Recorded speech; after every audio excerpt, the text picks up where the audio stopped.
Our mana base looks a little different. We're running Blooming Marsh in the deck. We're down to one copy of Raging Ravine. We have Blood Chief's Thirst in the deck. Try and pick off Planeswalkers where we can. It's also good in the Prowess matchup. 4 copies of Inquisition, 2 Thoughtseize. I like that split right now. We're trying to hedge against aggressive decks. On that note, Scavenging Ooze making an appearance again. Scavenging Ooze kind of been eschewed from Jund list for some time. No Croxa.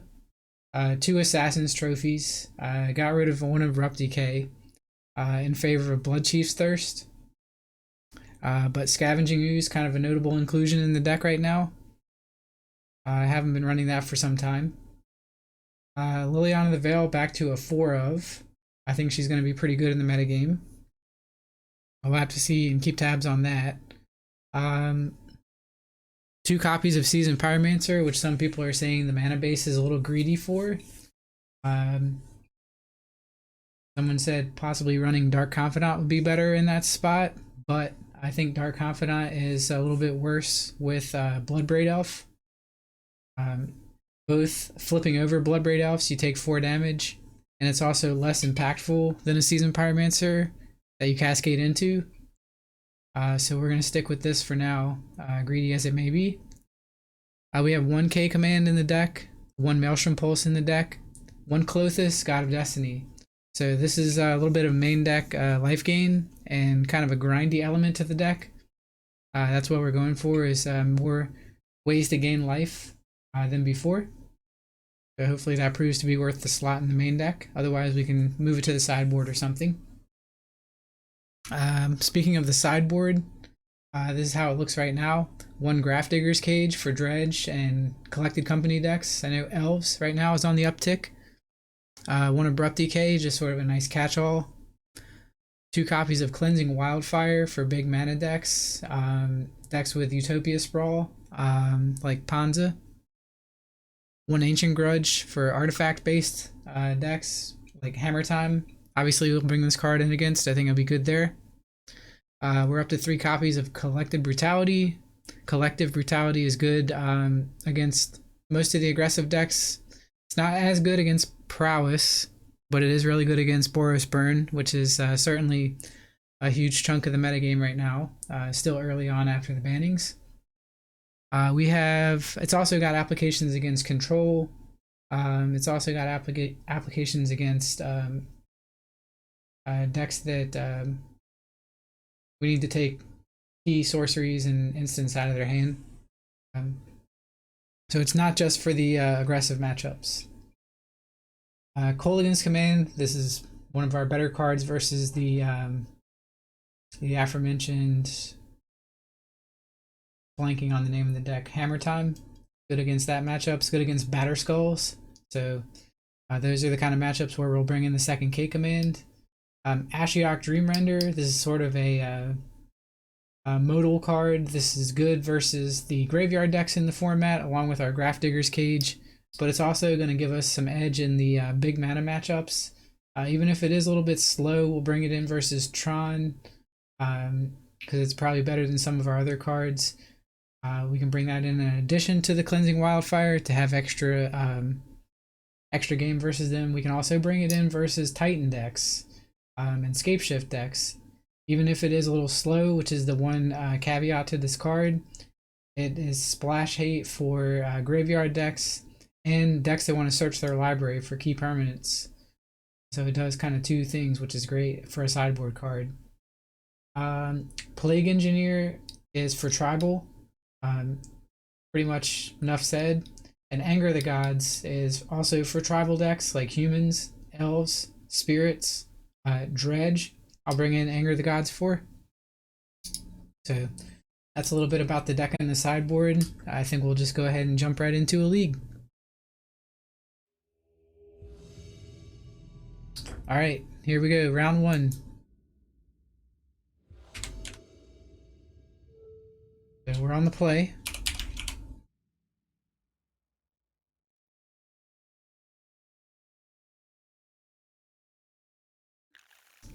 Alright, this hand looks mighty fine. We'll keep this. We don't have access to black mana. That's a problem right off the bat, but maybe we'll draw one.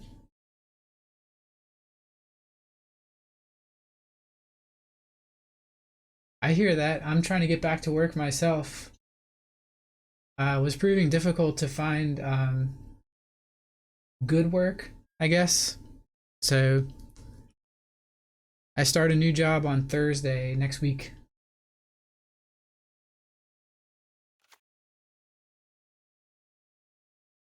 So we're really going to need to draw a fetch land, an overgrown tomb, a blooming marsh, something like that.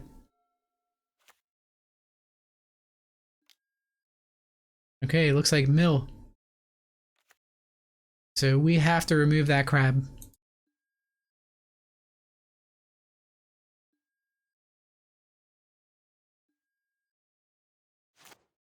Sweet.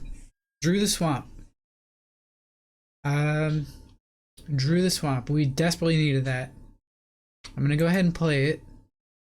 Let's Thoughtseize first. They are playing Luris. never didn't have it, right? I was a little bit worried.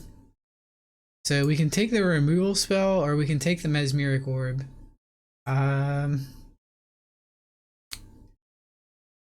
Mesmeric Orb does quite a number on us. It mills us for every card that we tap. Fatal Push with the Polluted Delta could potentially answer our Bloodbraid Elf. So I think we're going to take the Fatal Push here. Really? The Orb is the easy pick? Well, I appreciate the insight. We're going to roll with chat here and take the Mesmeric Orb. I think I'll go ahead and Lightning Bolt this just to get that off the table and then pass the turn.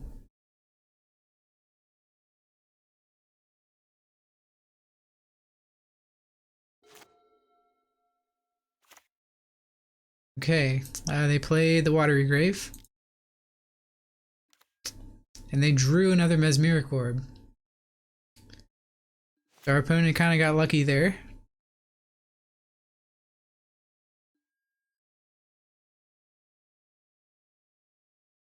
Alright, they've milled over Tarmogoyf and Blackleaf Cliffs. Thoughtseize glitch. That's one way to look at it.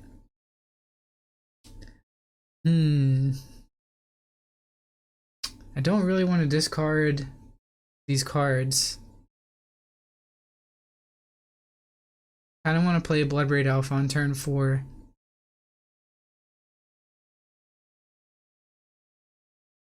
But if we were to discard Fatal Push and Bloodbraid Elf, we would have a clock.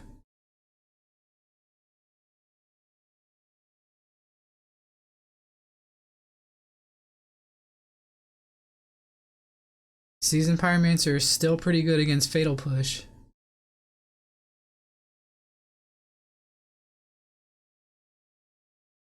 This is a tough one.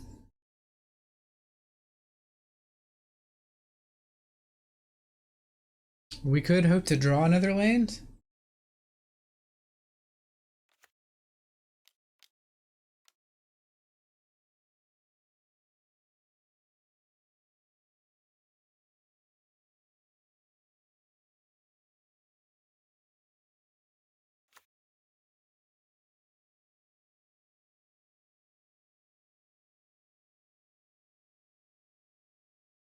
That's a good point. Seasoned Pyromancer can be bait.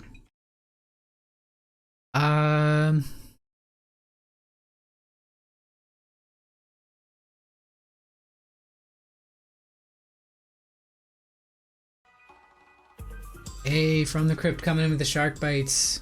You know what we do with those. Are you ready? Are you ready? Nom nom nom nom nom nom nom. Thanks for that. Oh, you can finally watch commercials? Yeah, I think I saw that tweet actually. That's awesome. Well, thanks for sharing. I appreciate that. So we gotta discard some cards here. We're taking a long time to think about this. I think I'm gonna discard Fatal Push and Forest. Nice. So we drew a land.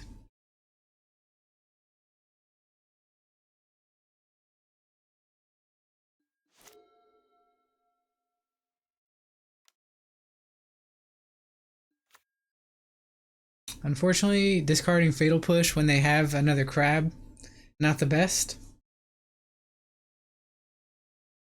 Crab also blocks Seasoned Pyromancer pretty well. Would really like a Tarmogoyf or something. Scavenging Ooze. Kind of interesting. We have a Tarmogoyf in hand.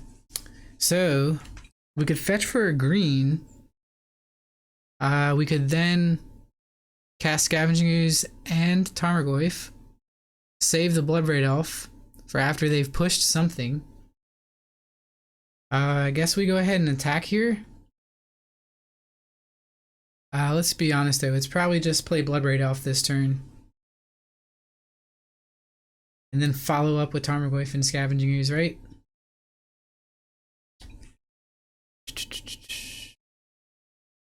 I kind of want another green source. So I guess we get Overgrown Tomb here.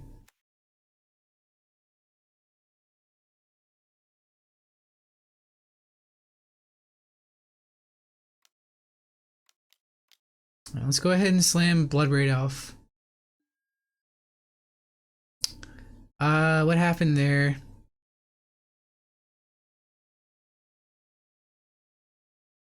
So the Cascade went to my exile zone. This is a little different. We did hit a Liliana though, so that's actually pretty special when that happens. We can Liliana minus to deal with the crab as early as possible. We might also want to think about taking out the last card from their hand, which I believe is the Fatal Push. If we plus, they probably... see here.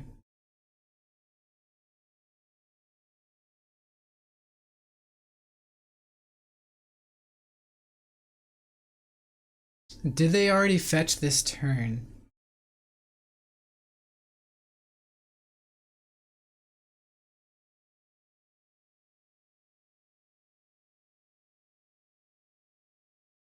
It's better to minus here. Well, we're giving them Revolt.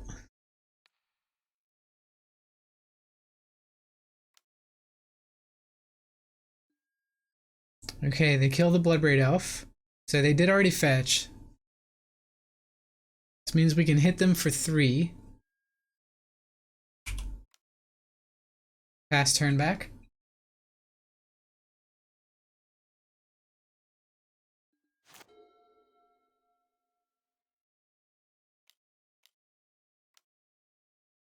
Okay, they put Lurrus into their hand. They have a second card in hand. So they're insulated from Liliana.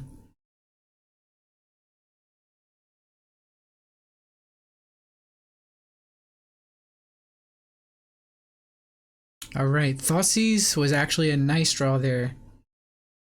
We can take the Lurrus away. This way, they don't have any more crabs.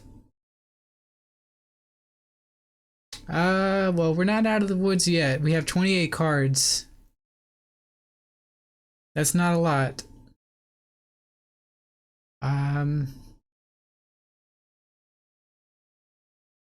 It's not really a lot of cards at all. I'm gonna go ahead and Thoughtseize here.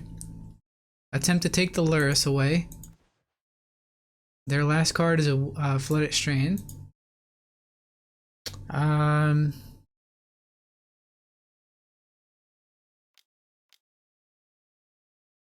think I'll play my 6/7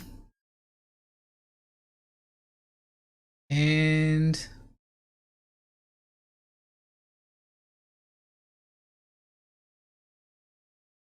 I don't really want to discard Scavenging Ooze I think I need Scavenging Ooze.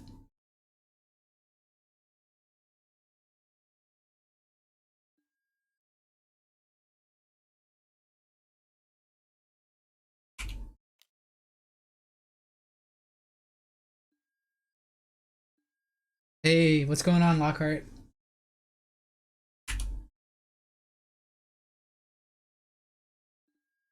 I think we're keeping this Scavenging Ooze in hand.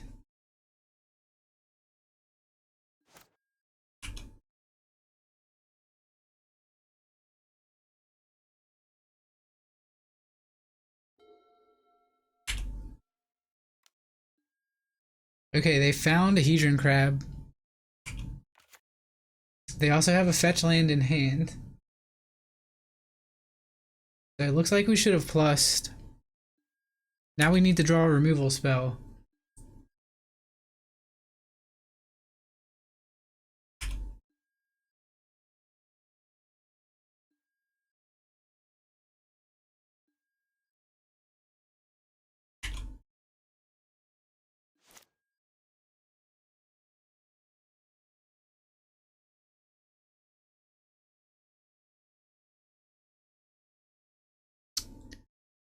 Hmm.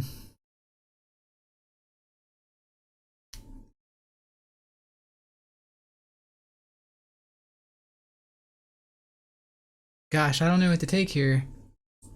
All these things do the same thing, so there's no good option. Guess we take the creature. We'll take the thing that's not like the others.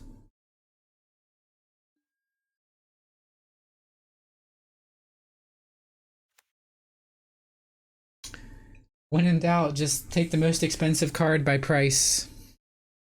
What's a Plague Engineer going for these days? Is that a winning strategy? We're down to 19 cards.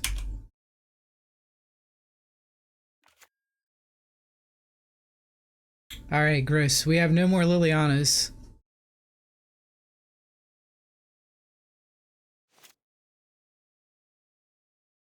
Lightning Bolt. That's actually a decent draw.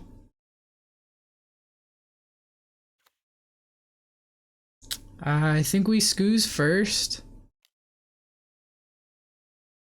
Maybe? Well, actually, playing Scooze into a known removal spell is not great.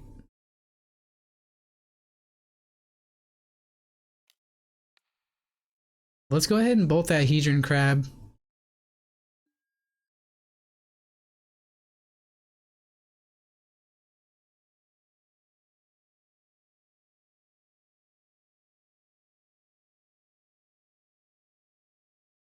And here I'm just gonna pass the turn. I'm not gonna play the Scavenging Ooze because they have 2 removal spells for it. I kind of want to attack with Raging Ravine before we play the Scavenging Ooze, and then hopefully they Fatal Push that, and then they only have the Bloodchief's Thirst in hand afterwards.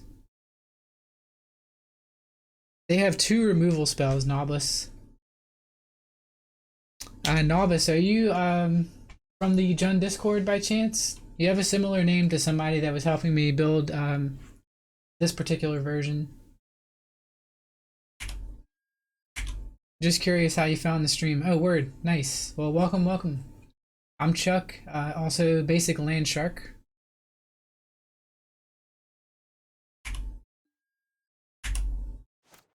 Maelstrom Pulse.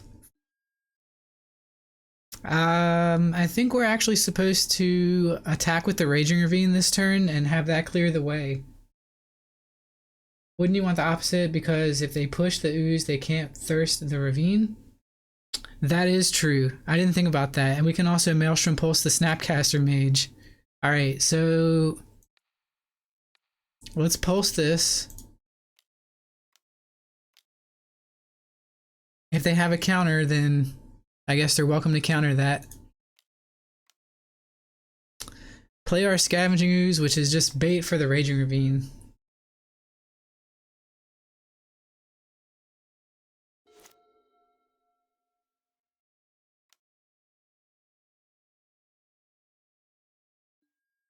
Okay, they Blood Chief's Thirst the well, we did draw another Scavenging Ooze. They have a Fatal Push for it. This is that didn't work the way that I wanted it to.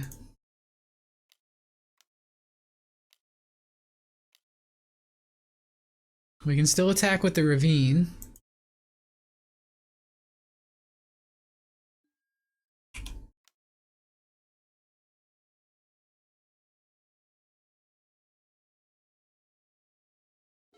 They did not Fatal Push the Raging Ravine.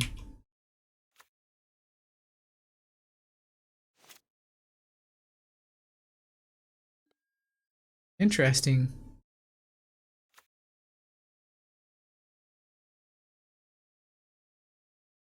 I think they still have Push in hand. Maybe they're waiting for it to be lethal?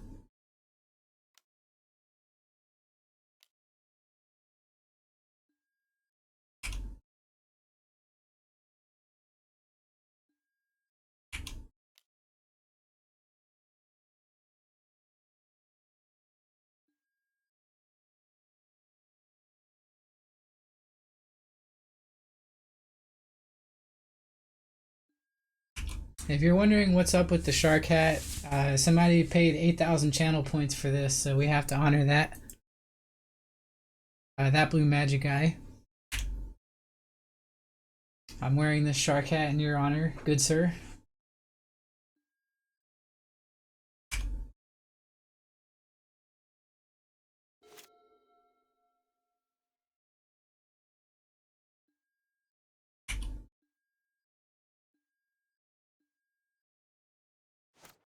Okay, Tarmogoyf.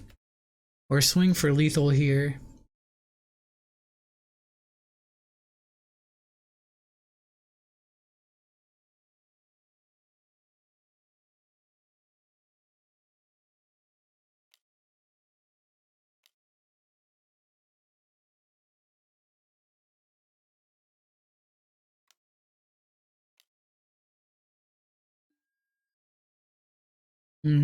Alright. Drown in the Lock works.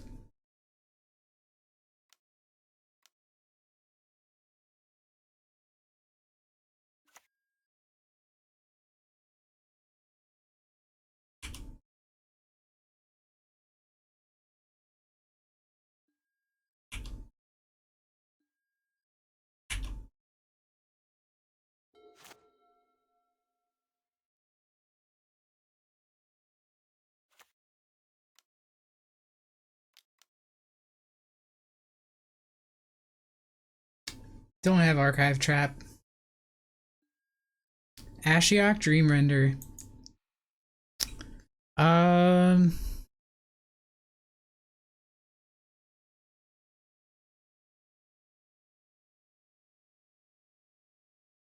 What does that even do?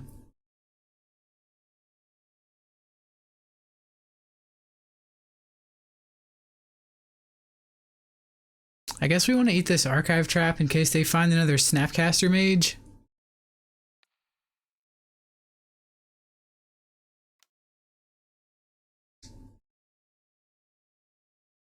Eat two things from the graveyard now? Oh, I messed up.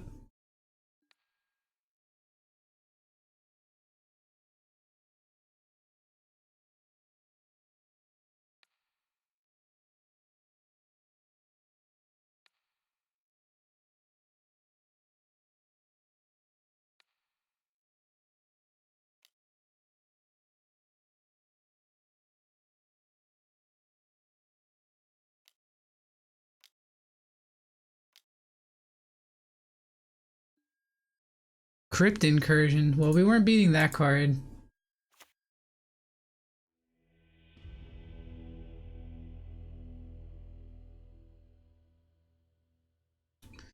Alright.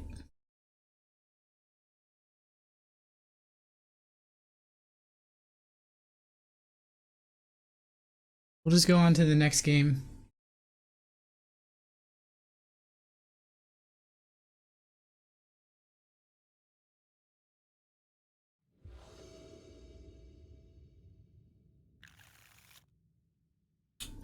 This hand is kind of slow.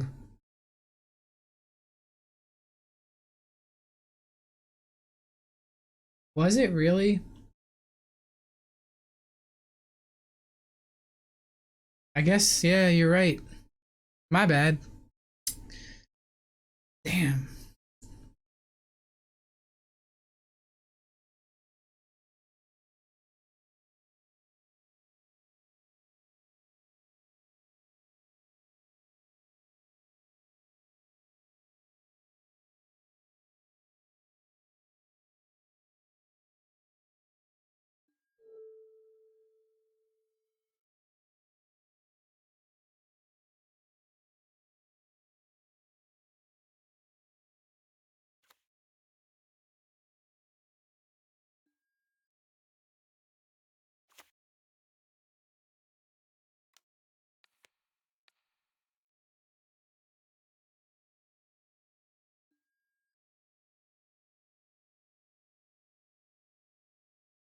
So archive trap gets us again.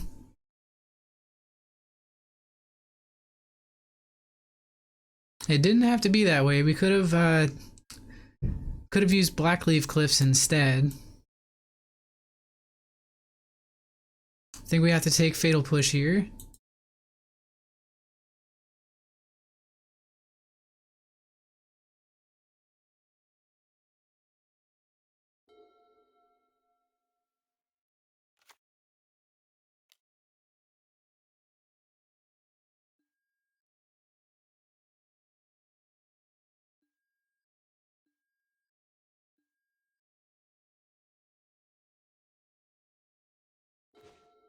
Okay, time is an issue.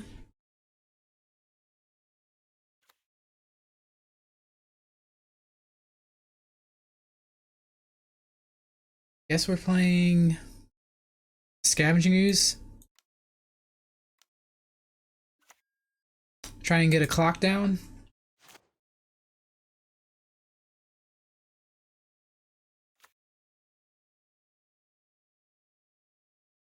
So they still have polluted. Oh, they drew a Bloodchief's Thirst. Come on.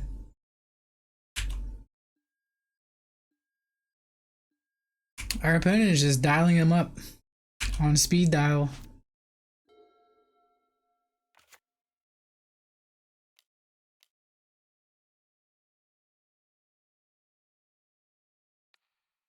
So we'll duress the opponent. Oop, I tapped wrong.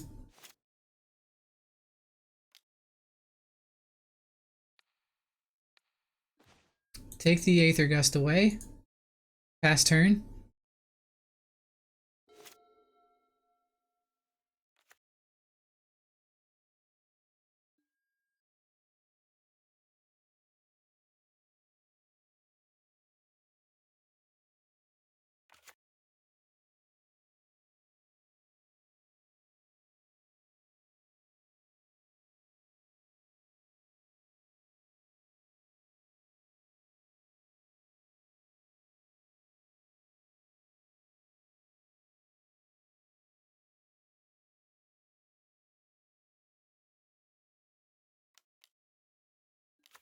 Plague Engineer. Sure.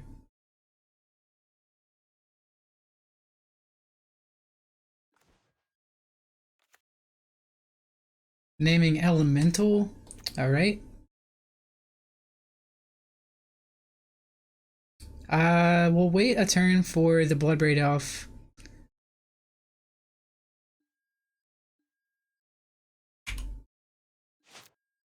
Gonna Kolaghan's command, kill the Plague Engineer, and then make them discard a card.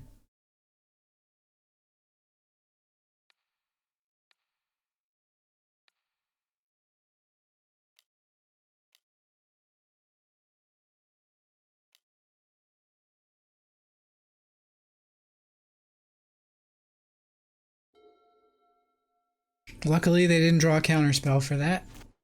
Or they couldn't do anything about that. Excuse me.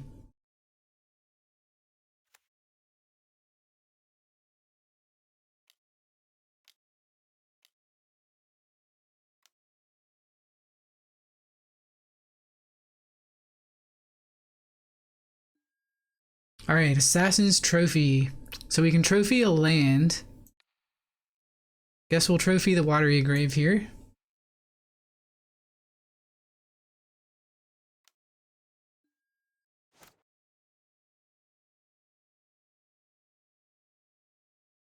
Not sure why they floated the mana, I guess just for good measure.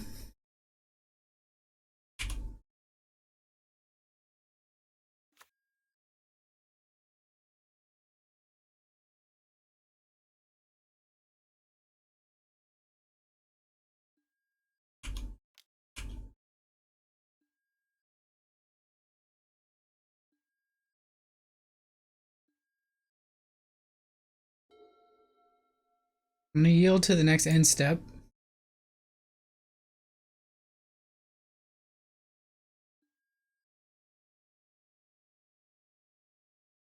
We have a legitimate reason to fetch here in the Raging Ravine. Let's get a Stomping Grounds for that.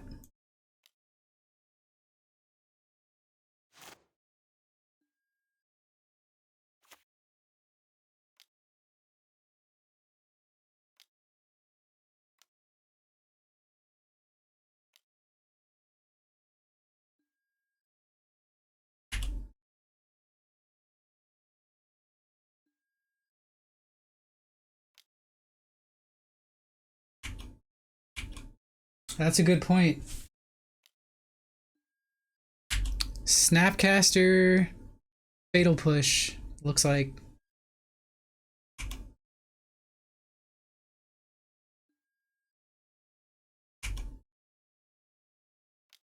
Man.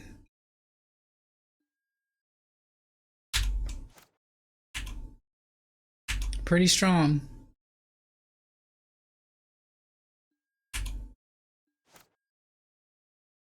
That puts the onus on us to find another creature.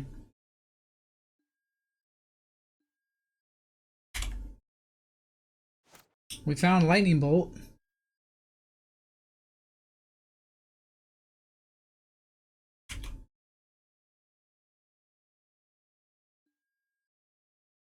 Um, I guess I'm saving Bolt for a crab.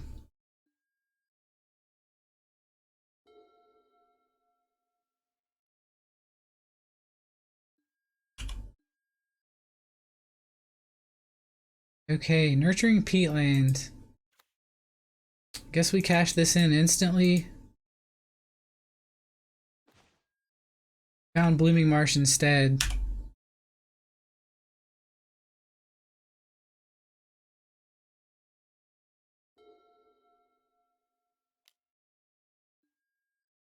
Okay, there's crab.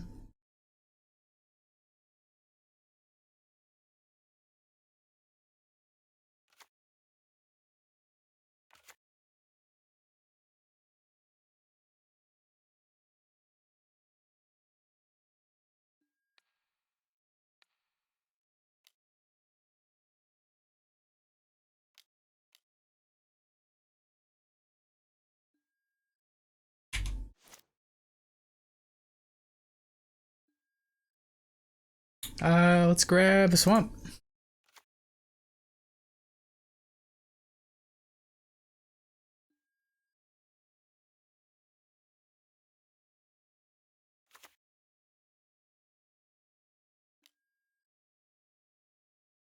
Opponent getting all the value.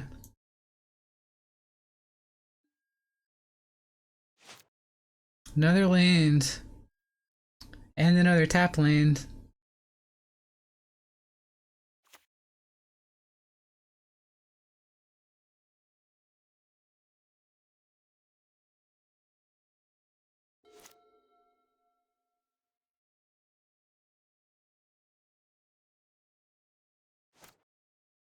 Okay, there's Liliana.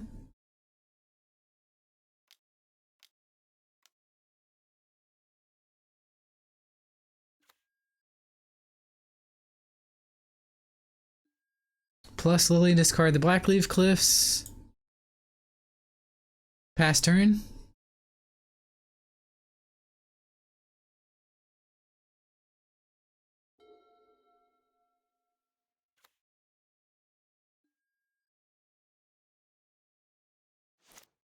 Inquisition. On an empty board or empty hand, I think we have to discard that.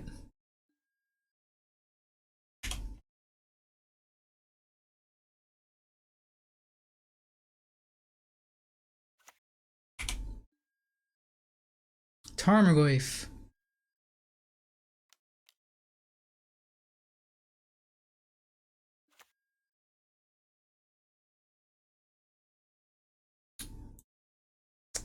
Let's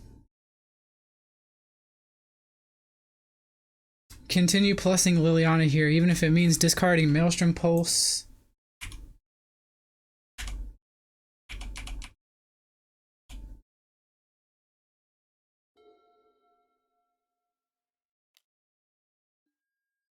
Ruin Crab. Alright, we can minus Lily for that. We're down to 15 cards.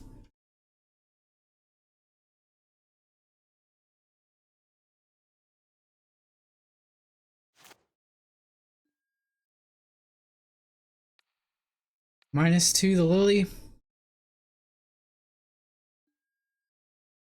Surprised they didn't field in response.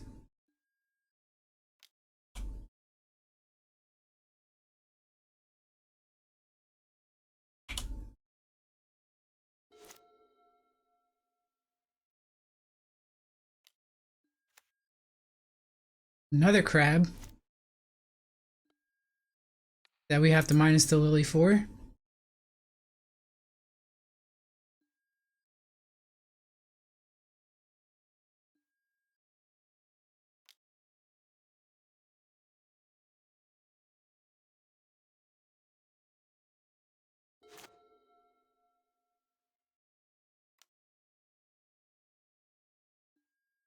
Bloodchief's Thirst.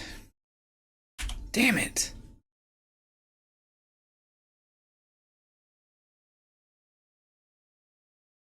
Okay,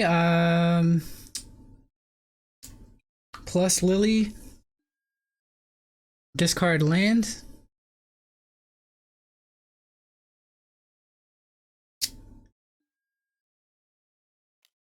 I guess we're bolting here.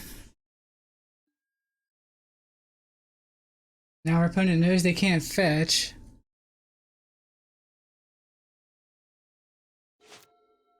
Maybe we can find another bolt off the top.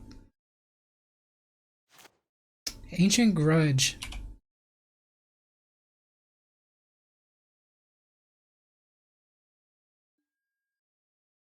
Okay, I was supposed to plus Liliana there. Unfortunately, I just missed it because I was auto-yielded. So, that was a punt. Now our opponent has a card.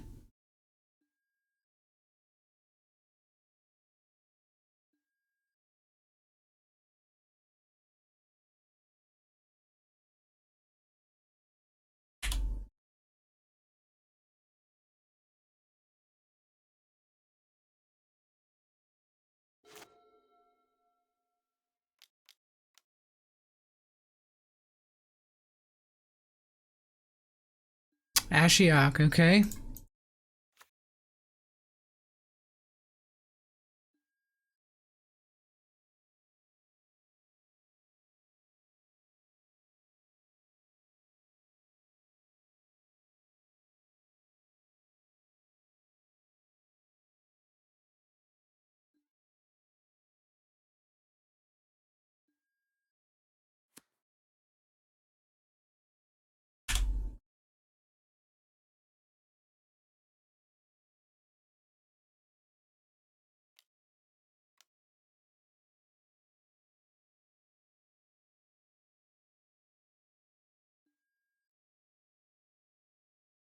So we still have Bolt in the deck.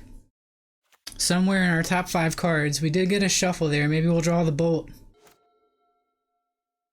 Can we draw the Bolt, please? Don't grab anything.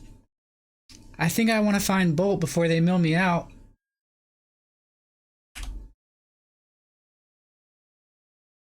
I could be wrong. Fuck! They milled me out with Ashiok. That's what you were talking about.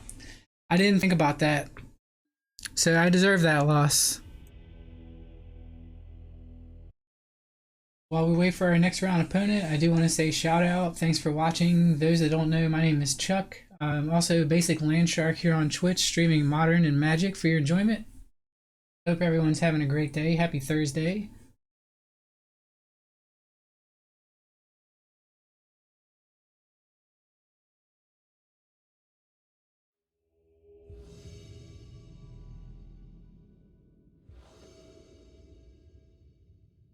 So we're on the play this time. See what kind of hand we get. This looks pretty solid. Keep. We have turn 1 discard and the turn 2 run in 6.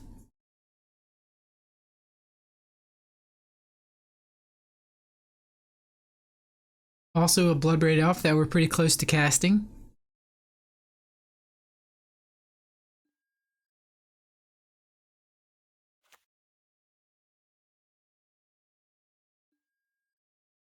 Kind of think we can just grab a swamp here to play around Blood Moon in case they have that. See what the opponent's up to. Looks like a Traverse Death Shadow deck. So Traverse Jund or Jund Death Shadow, something like that.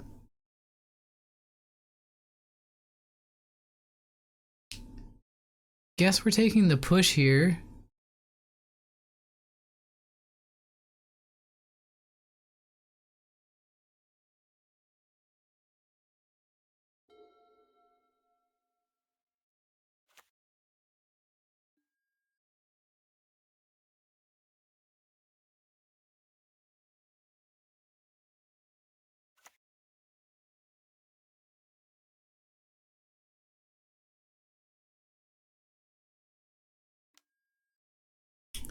And they ripped a Thoughtseize. So we lose our Ren in 6 that we didn't really set ourselves up for in the first place. So, well, we know they're not a Blood Moon deck anymore.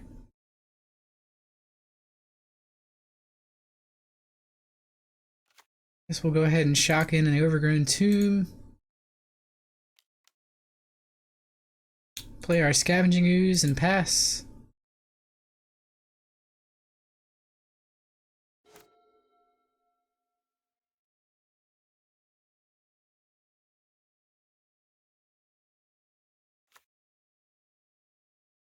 Opponent plays Blood Crypt that we saw.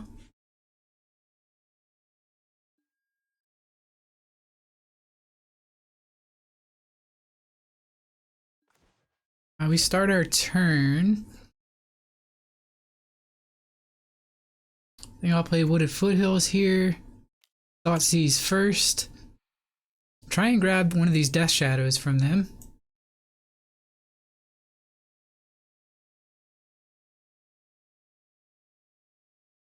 And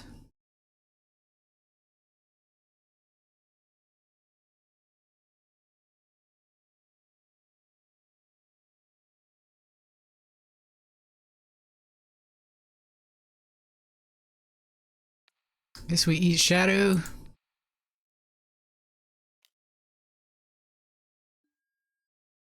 Attack for 3. Actually, is that a bad move? That's gonna turn on their Death Shadow. So will the Blood Crypt.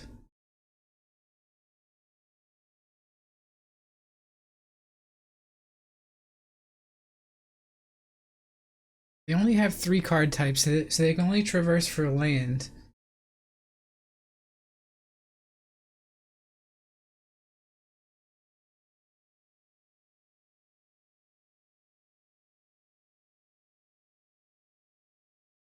We don't have removal. I don't think I attack here.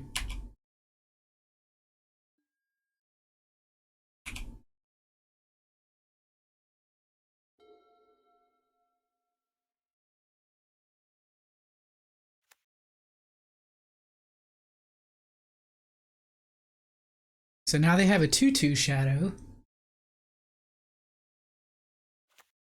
which I'm fine with. Oh, they found Tarmogoyf. Well, I think it was still correct not to attack.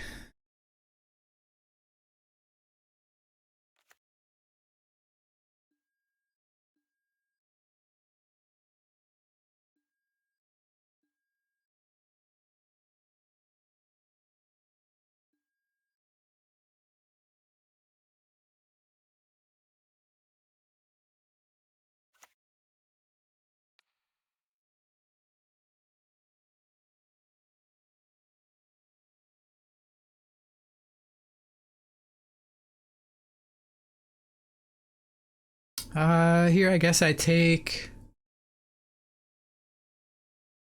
Fatal Push. Could take the land in case they're also playing Run and 6, but I don't think Jun Shadow is playing that many Run and 6.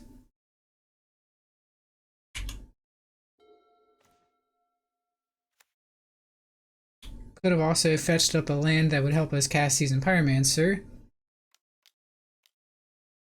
Let's find a removal spell. There's one. So we can trophy the Tarmogoyf. That was lucky.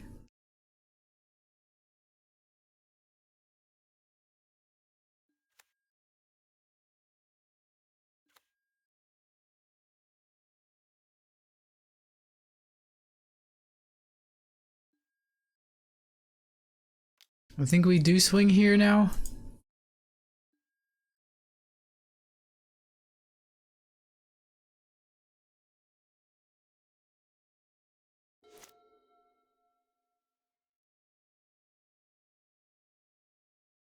So we're actually dead to a top deck Teamer Battle Rage. They might go get something like a Gore Clan Rampager here with the Traverse. No, they got a Swamp. They don't have, excuse me, they don't have Delirium.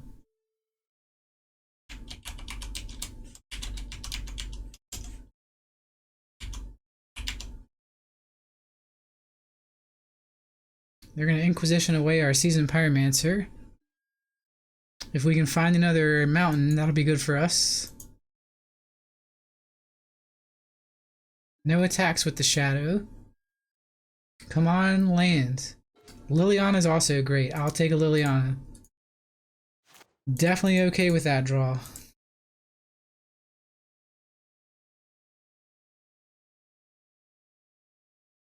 Opponent should scoop here. Alright.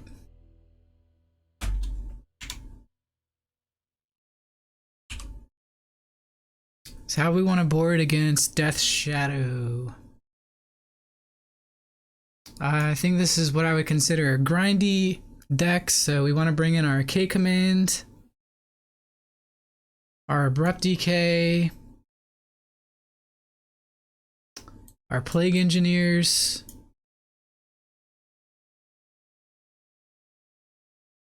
they play a lot of fetch lands, so I think Ashiok is actually pretty good here as well. Maybe not all three, but some of them.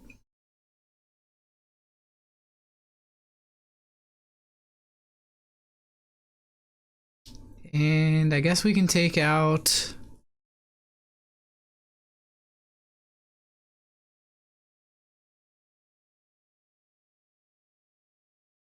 our Lightning Bolts.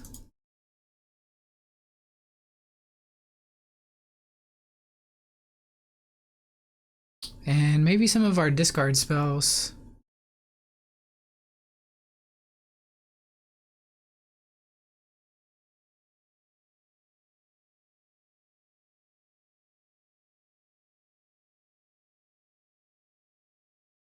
No Step on Snack. I had it in the sideboard for a short while. I cut it in favor of some of the other cards that we're running. But yeah, it's really helpful in this matchup because everything's a 1-drop and a 2-drop. Should we cut any of our discard spells for this matchup?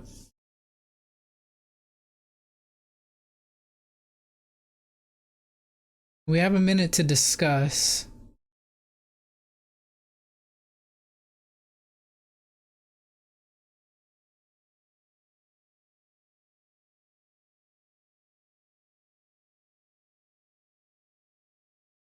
Can probably get away with cutting Thoughtseize, I think.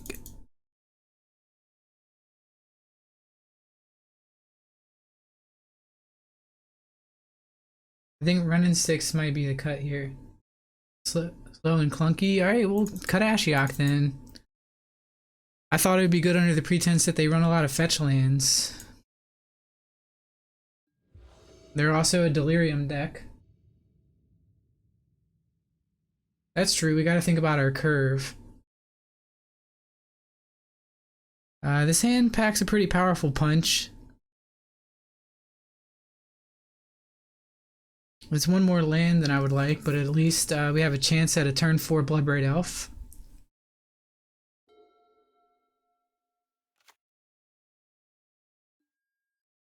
Looks like they're going to discard something from our hand.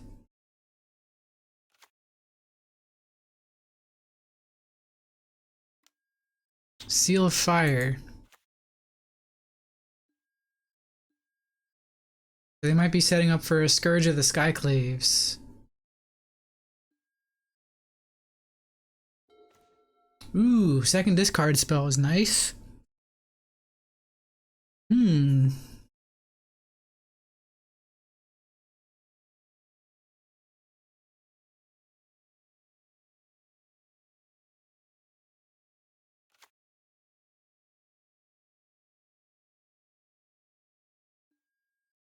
Let's try and stay at a high life total. Let's grab a swamp here. We'll lead off with Inquisition. Alright, they have Assassin's Trophy, Death Shadow, Scourge, and Tarmogoyf. Pretty good hand. I think I like taking Scourge here. Pretty sure that's the right pick.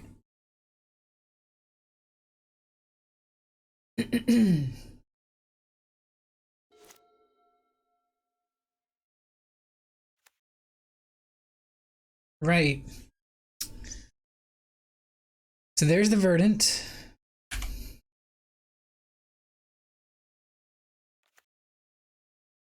Into Overgrown Tomb. Our opponent plays a 3/4 Goyf. Fatal Push would be a nice draw. Instead, we got Blackleaf Cliffs. So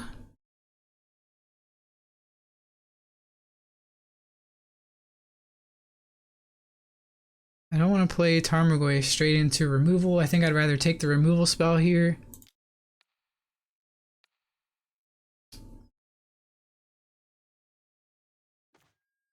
Ooh, they have a Lurrus.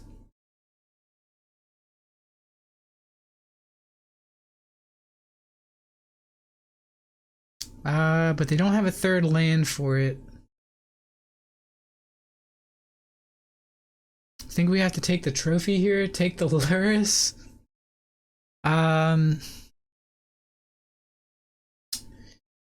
They don't have a third land though. Chat saying take the Lurrus.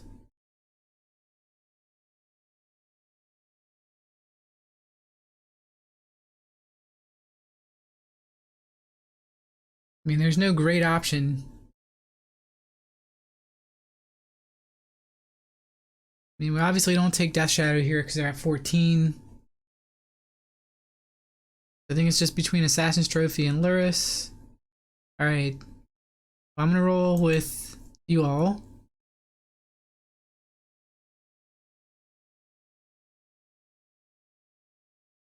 I guess I'll play the Stomping Grounds here, tapped.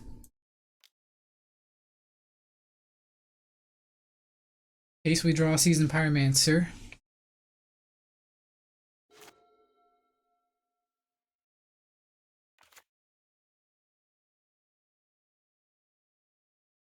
They did draw the third land, so that means they're gonna have a Lurrus if we didn't take it. Death Shadow comes down as a 1/1.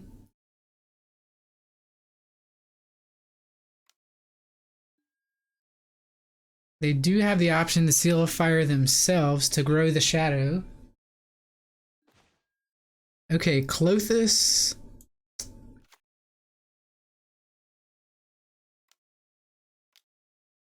think I'm happy to jam a Clothis here, since they can't Assassin's Trophy that.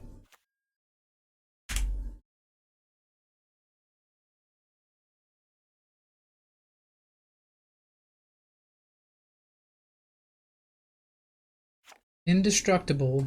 Slow, but indestructible.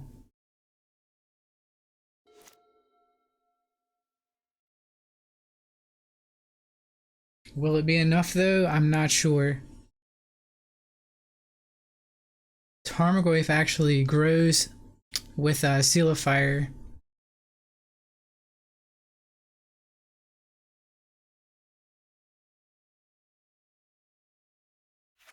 This can only hit players.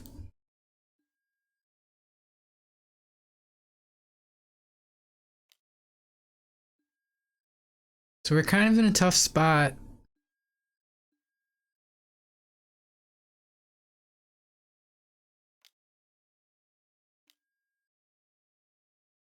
So they are all in on this Delirium plan. I'm honestly surprised that they didn't Seal of Fire to grow the Tarmogoyf that turn.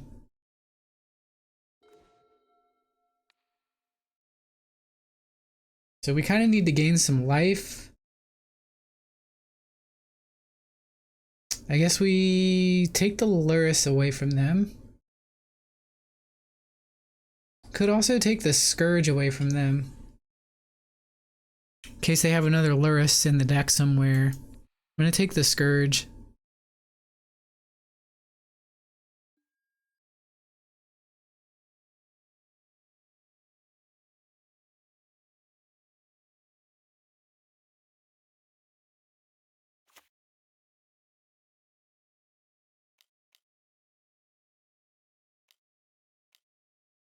Don't even think there's anything that will work here. Inquisition. We can use that to take the trophy away. But I think we're just too far behind. And Lurrus, excuse me, Klothys is too slow.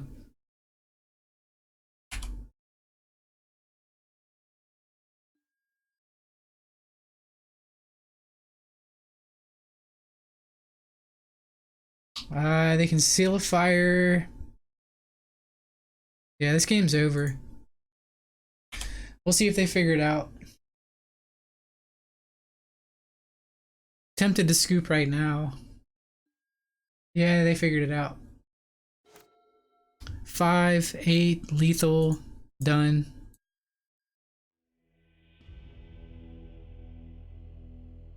Okay.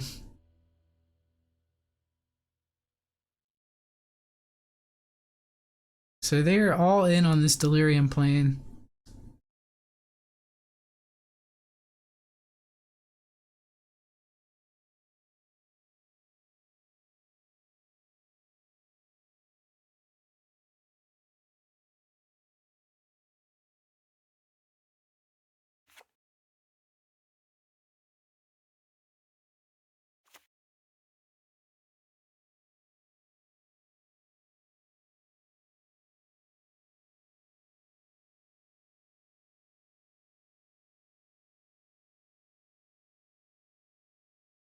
I think I'm cutting Renin 6 here for some lightning bolts.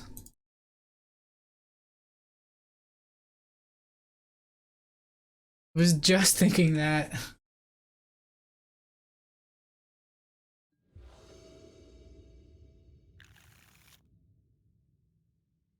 Alright, this hand has a Tarmogoyf, but it's slow.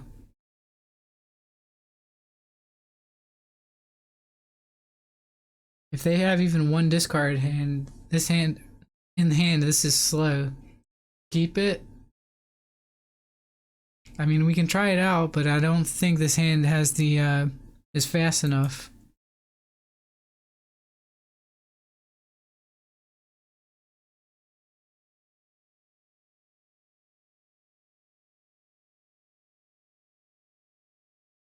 That's a good point about Liliana on the play.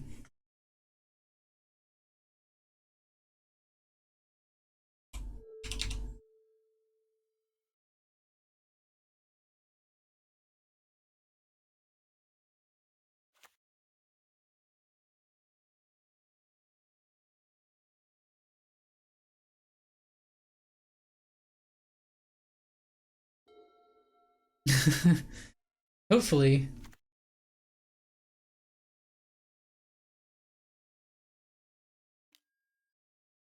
Alright, there's the discard spell.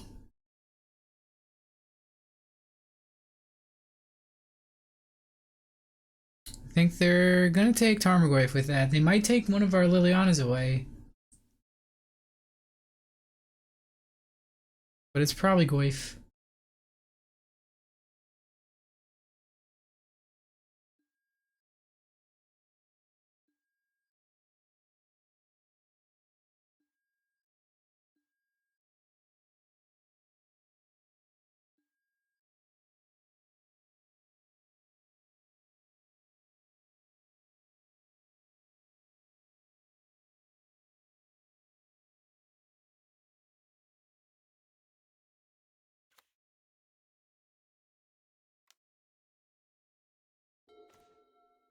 Alright. Let's see what's in hand. Inquisition was a pretty good draw there. Double Trophy and Cling to Dust.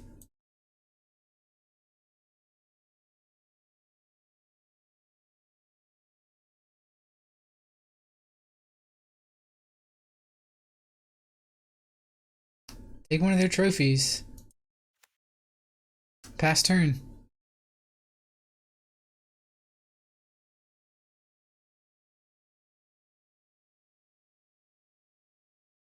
So if we can get Lily down while the board is still empty, that'd be great.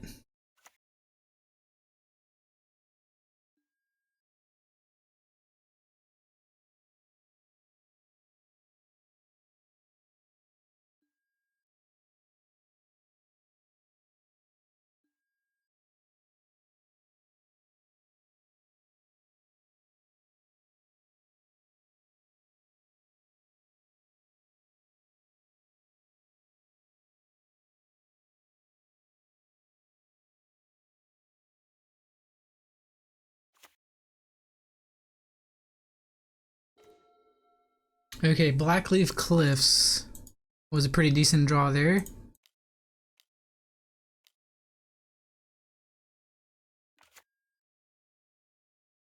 Here we'll plus. We know they have trophy. I think we discard a land here. They're pretty easy to come by. I think we need to save the removal spell and the second Lily.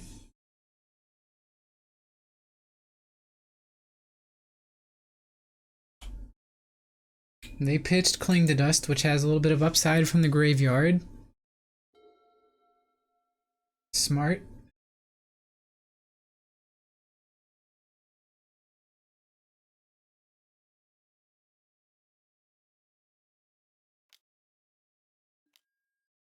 And there goes Lily. And their Assassin's Trophy. Let's search for a swamp here, I guess. They're down to one card in hand.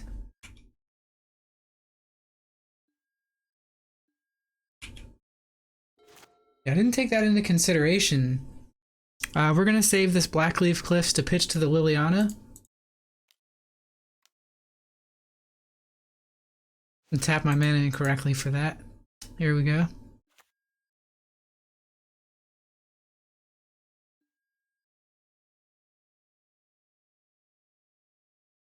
And we got Blood Crypt out of their hand.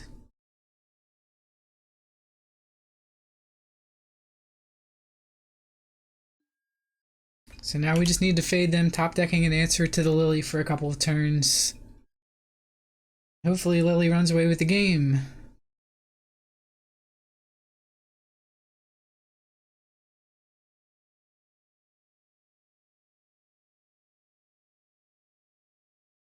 It kind of did. Lily was bad. Really bad versus Field of the Dead and really bad versus Uro. Really bad versus Mystic Sanctuary. I don't think the verdict is out just yet on how good Liliana is.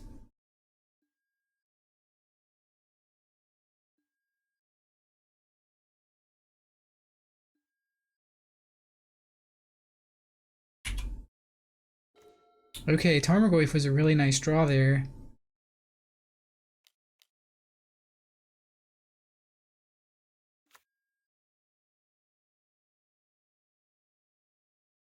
And I kind of like not doing anything with Lily and holding on to the Maelstrom Pulse.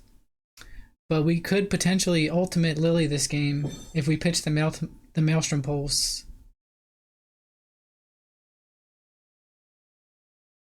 Um,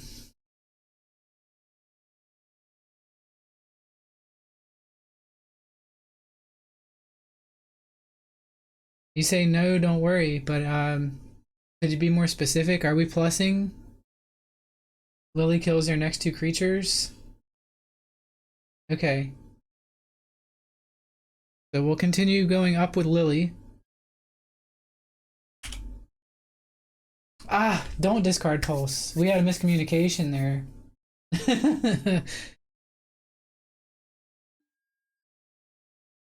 We had a miscommunication there.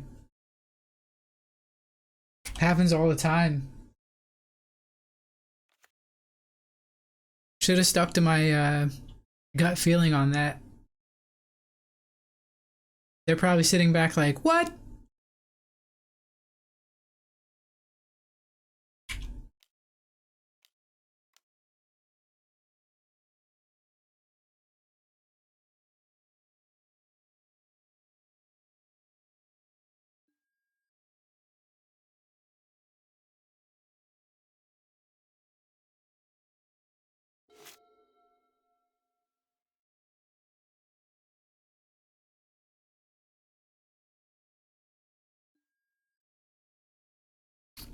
Okay, Mishra's Bobble.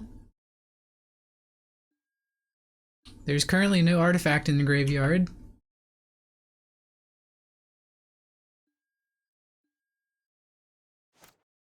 There's a lightning bolt. There is an instant in the graveyard. Okay, Bobble helps.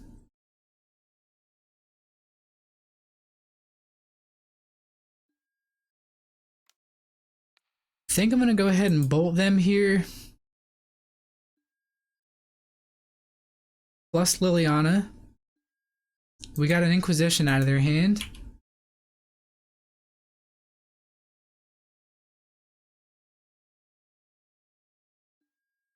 Swing for 5.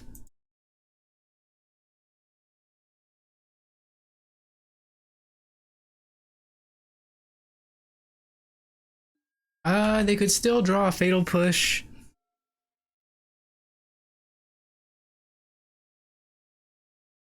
They could still draw another Assassin's Trophy or a Liliana of their own.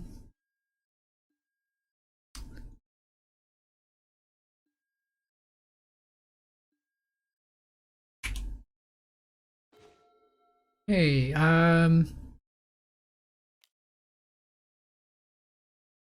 actually, we want to Ultimate Lily here.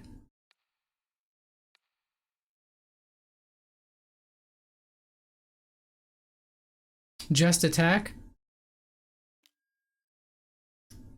Fuck. They had the Fatal Push.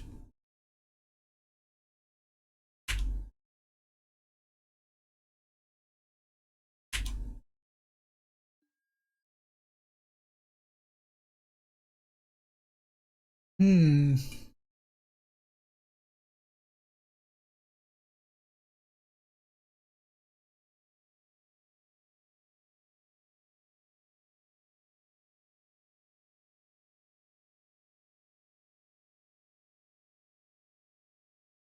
There's no great way of doing this.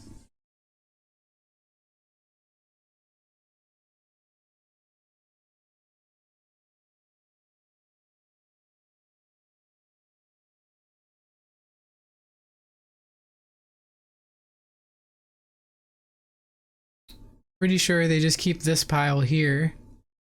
I know, this is terrible. They had to draw the freaking Fatal Push.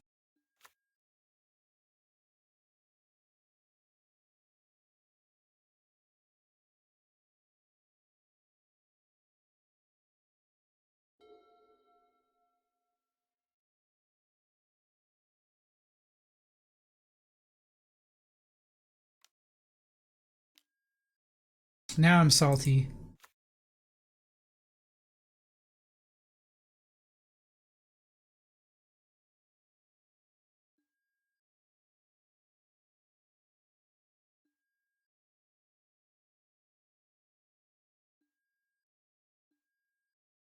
I guess that was my mistake then. This is the first thing that's gone right here.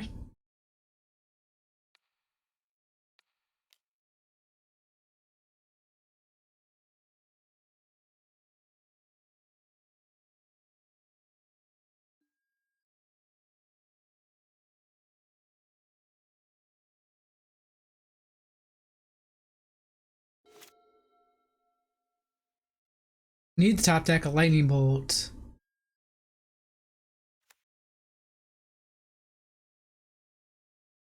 Lightning bolt, Bloodbraid Elf.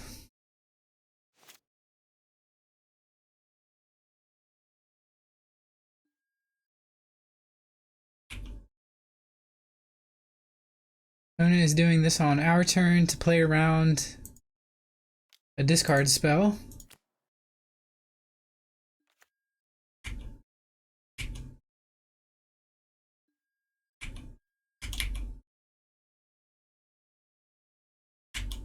So Mishra's Bauble will draw them a card. They'll naturally draw a card.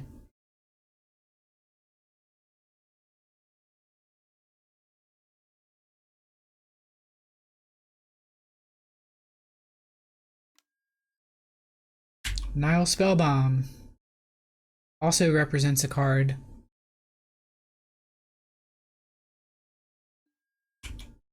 Just wiping one graveyard isn't good enough.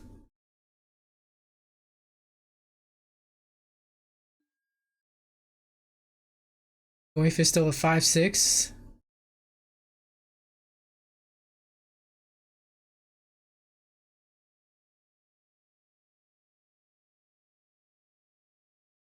Okay. Luckily, they didn't draw out of it. That was a little closer than I would like. It feels good though. Someone said and made a good point. Creatures and things just don't stay in the graveyard anymore. So an attrition strategy is not as good as it used to be. Hooray, we're on the play. You love to see it. This hand is capable of a turn 2 run in 6, and it has removal. I guess I keep.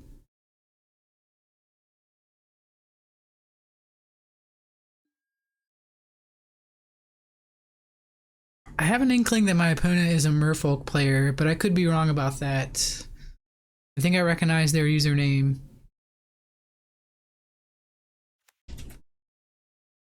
One second, chat.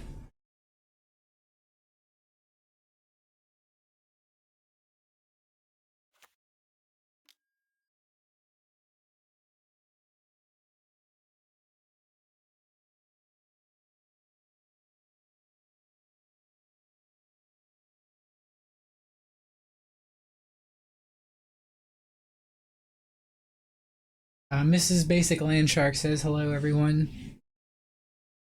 Aether Vial off of a mountain. This is probably goblins.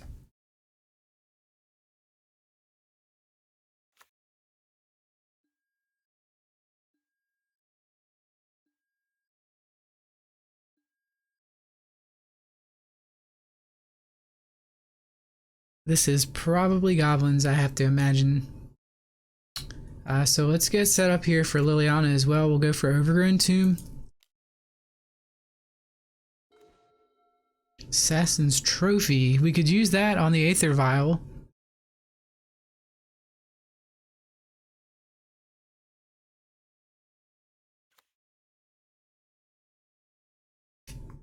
Renin 6 noms on goblins. We'll see about that.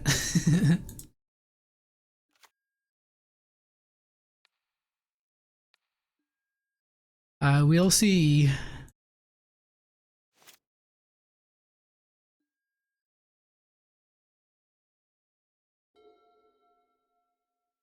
This can be a tough matchup. Fiery Islet. I think this is still goblins. Yep.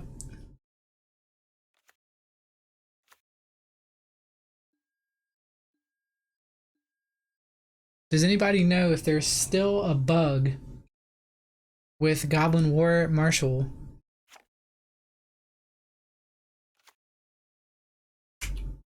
Is that still happening?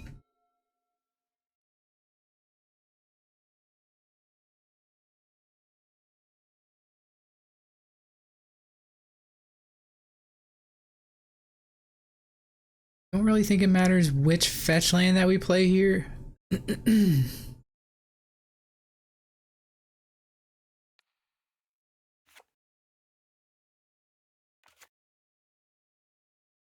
think we want to kill the War Marshal. Hit the token? Oh shit. You're right, I should have. We're bad at magic right here. Wow. Reading is fundamental.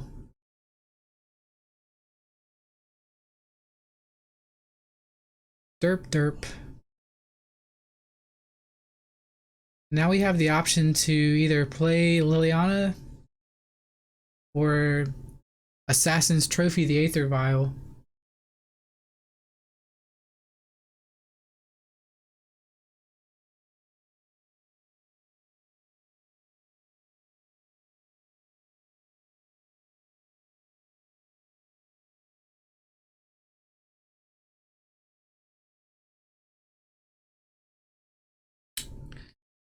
This is kind of risky,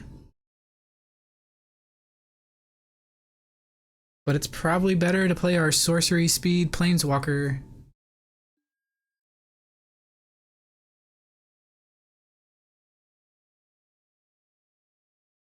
And let's go ahead and get a basic.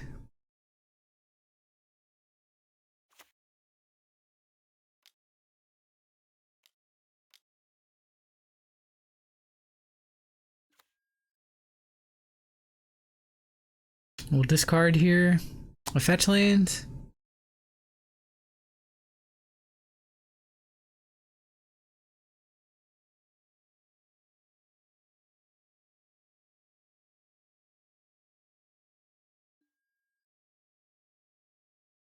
We could get punished for our mistake. They discarded Skirk Prospector, card that lets them sacrifice goblins to make mana, and they had a second one in hand.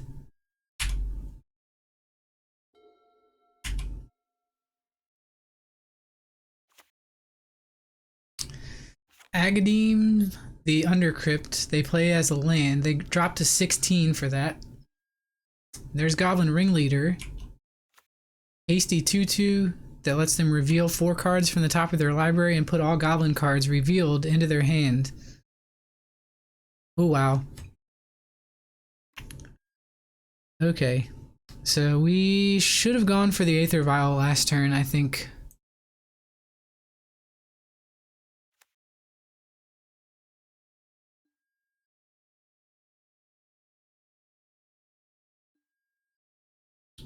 Currently we're 1-1 in the league. We lost to Demir Mill and we beat Jund Death Shadow.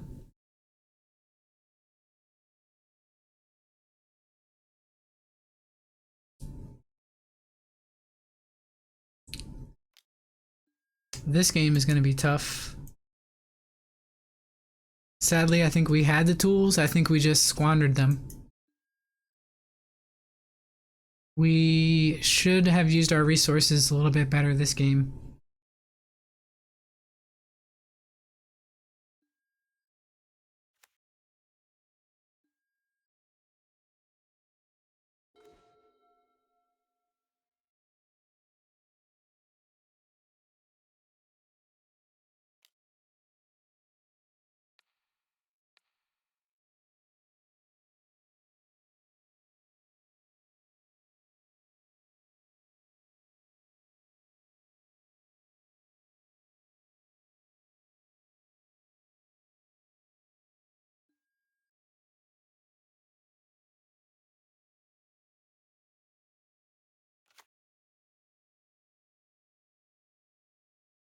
I guess I killed a trophy. Or excuse me, I used trophy to kill the Aether Vial here. before they can untap. This does mean they get a basic land.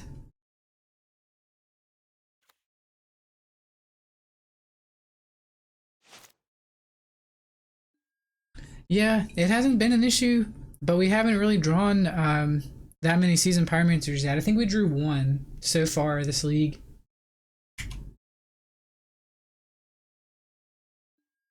I like Dark Confidant in Jund. I definitely think it's worth trying.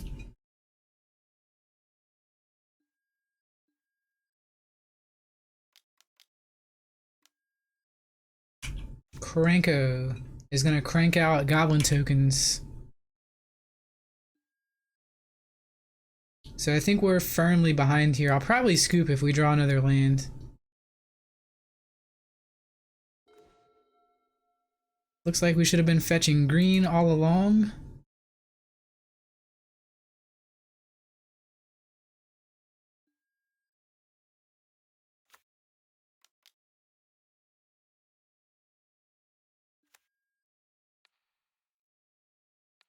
Go ahead and eat this conspicuous snoop in case they're playing something like Unearth.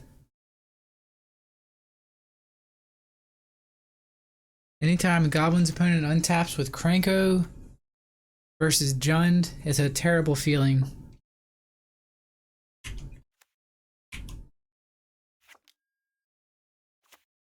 They waste no time.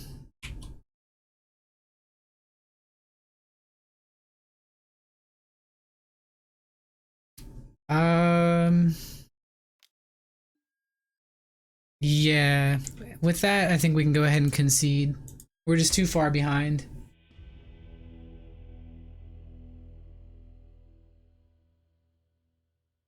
Anger the Gods, I like. Plague Engineer, I like. Consideration for Kolaghan's Command to take out Aether Vial, but they probably board out their Aether Vials in the Jund matchup. I think we can deal with more removal in the deck. We'll bring in Abrupt Decay just in case. Cards that are likely bad. They probably bring in Graveyard Hate and Blood Moon since we're a 3-color deck. I think we can take out Klothys. It's slow. Not really for this matchup. I feel like Liliana is probably just not good in this matchup.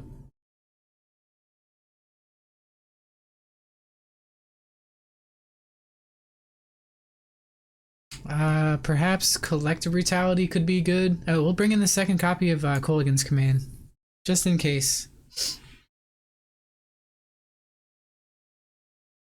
Could be a removal spell. It could also take out Aether Vial, but I suspect they probably side out Aether Vials.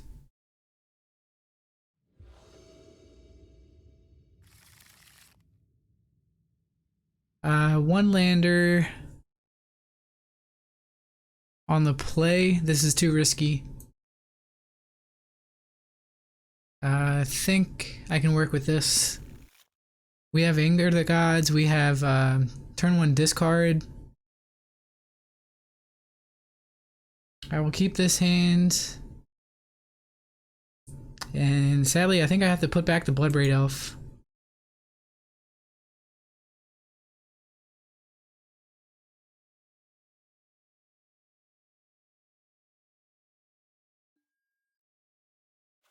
We'll shock here for an Inquisition.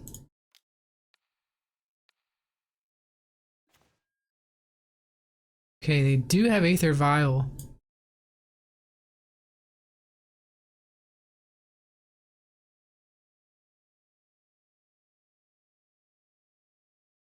So, can't take the Ringleader, can't take the Sling Gang Lieutenant. They have 2 lands.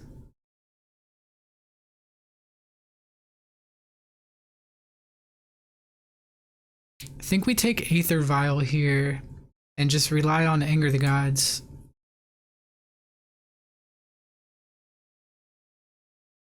This is a little bit risky because If they draw Conspicuous Snoop, that's a bit of a issue.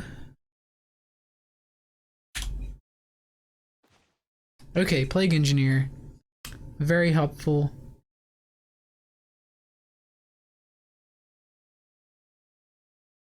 I'm gonna play Stomping Grounds tapped. Pass the turn.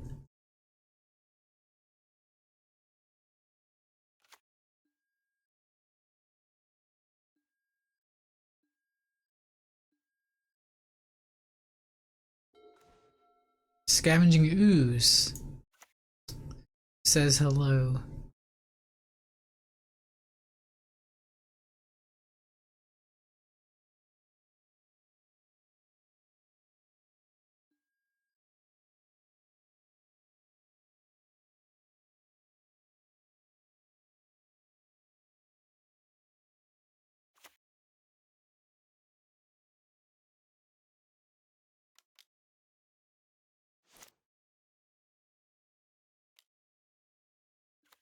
I think we want to run out Scavenging Ooze here.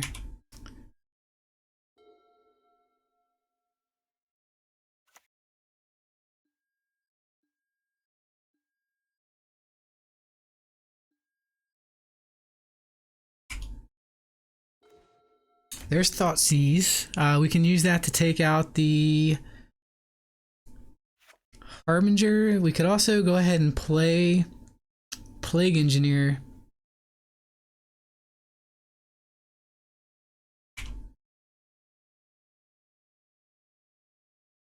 That might actually be the better play.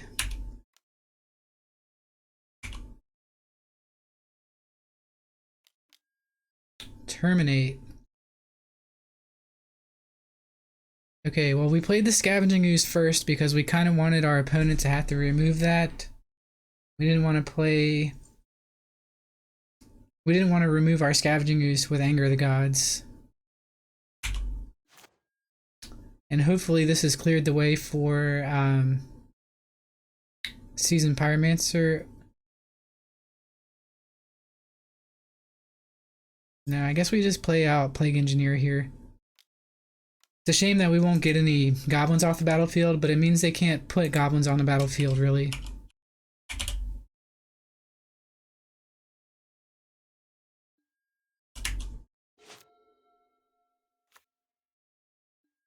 I kind of feel like I'm sequencing my spells in the wrong order. Anybody else feel that way? There's Ringleader.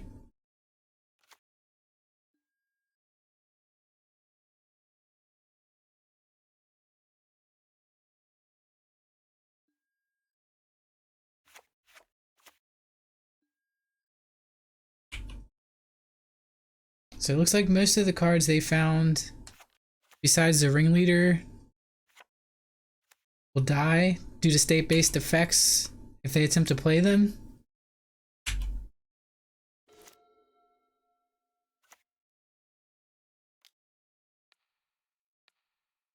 Gonna go ahead and Thoughtseize here.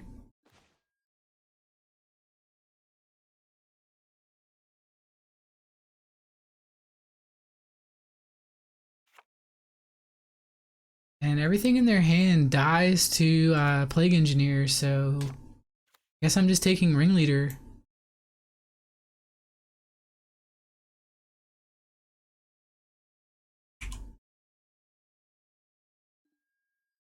Attack for 2.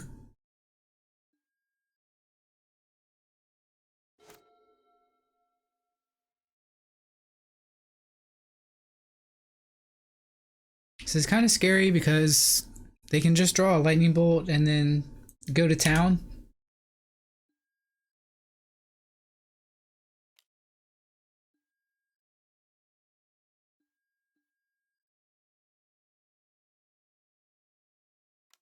There's also some lords in their deck that would be a pretty good draw.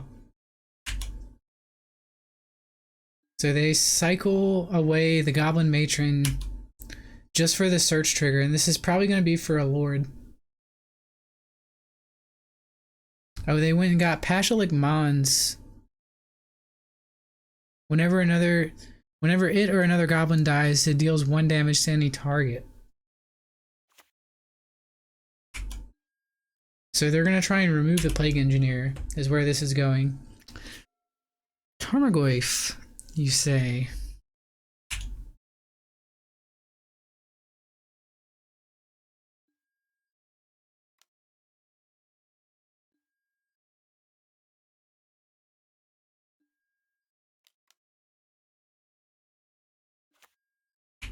Let's go ahead and play our 5/6 pass.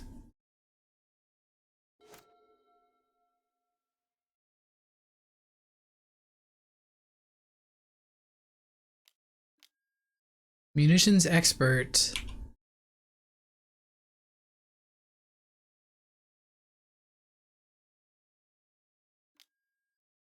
Oh, they have a second one? Alright.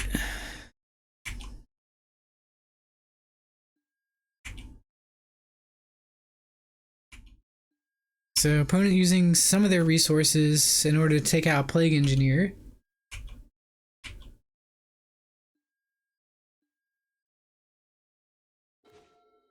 There's Assassin's Trophy. We can use that to take out the Goblin Ringleader and attack.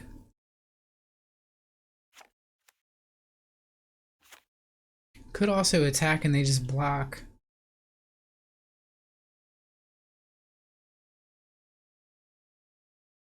Kind of like...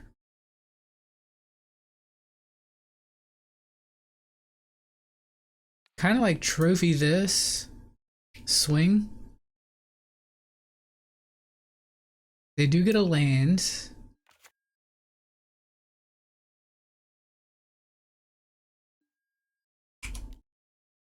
Hopefully they don't push.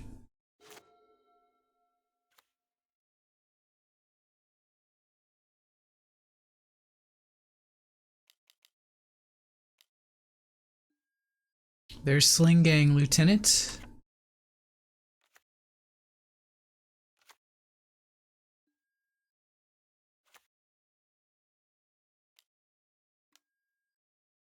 They also Mog War Marshal.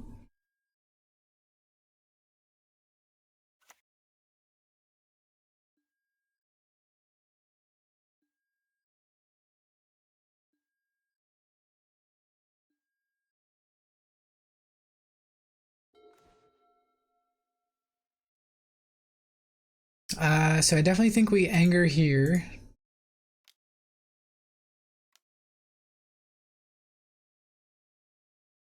Is this to any target? No, okay.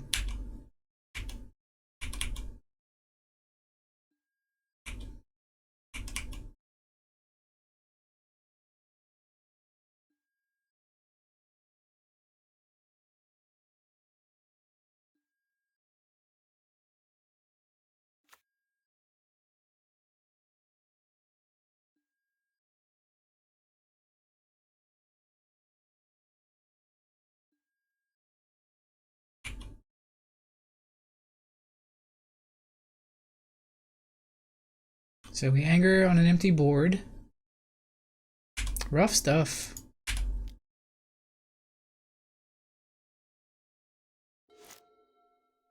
They're gaining life all the while. They've drained us. Ooh, Blood Moon. Luckily we have our basics in line.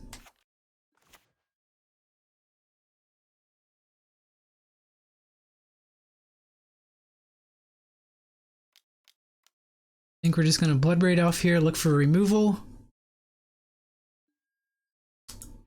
We did find removal. Bada bing, bada boom.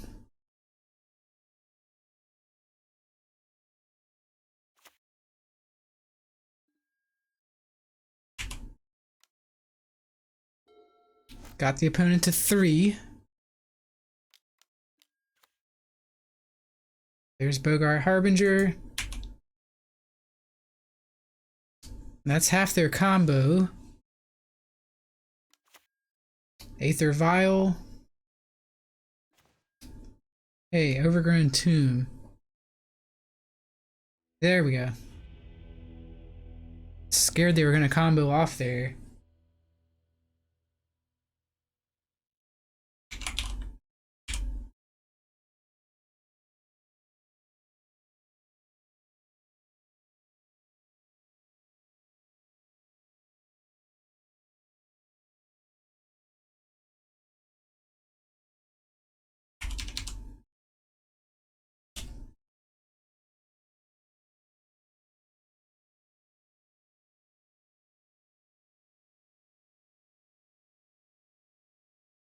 Alright, I think. Hey, Guano, thanks for the shark bites. Appreciate that. I hope you're having a nice day as well. Happy Thursday to you. Thanks for watching. Playing against Snoop Gobby Gob. Black Red Goblins. What's new with you?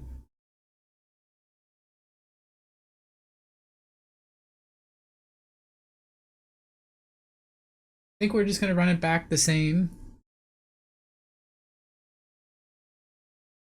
There is a possibility that we want collective brutality for this matchup. That might be better than something like Renin 6, but they do have a lot of X1s. Letting the meta kind of like sort itself out before you get back in. Pretty wise.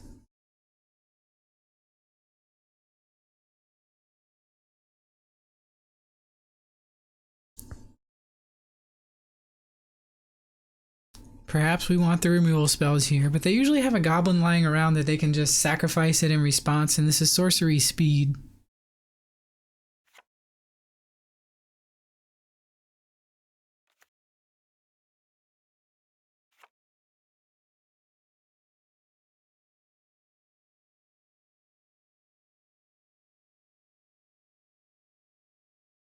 Does Grafdigger's Cage do anything versus goblins?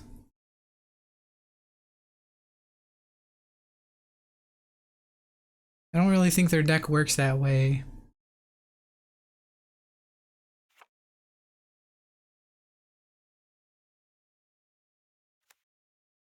They're not actually putting it into play. They did keep in their Aether Vials.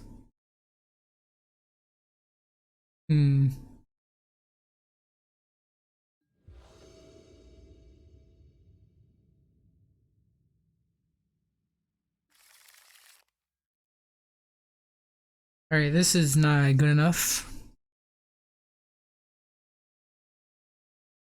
It's a shame if we had one more land. Alright, come on, Shuffler. Don't do me like that.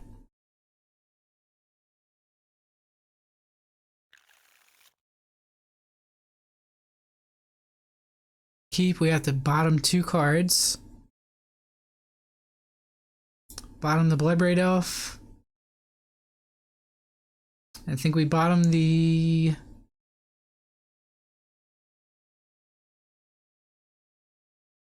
I think we're bottoming the Stomping Grounds.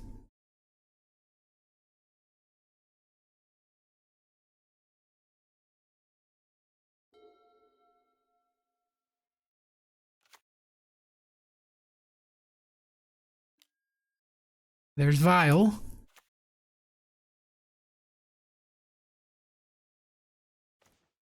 Hey, Tarmogoyf. I like that.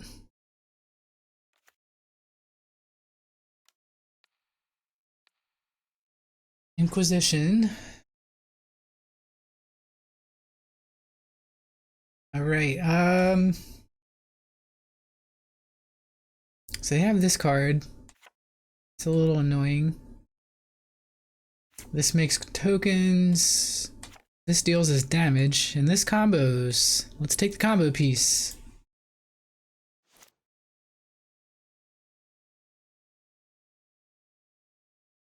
I think we'll be fetching up a forest to play around Blood Moon, which they don't have now, but they could draw at any moment. There's the Mog War Marshal that we saw. Renin 6.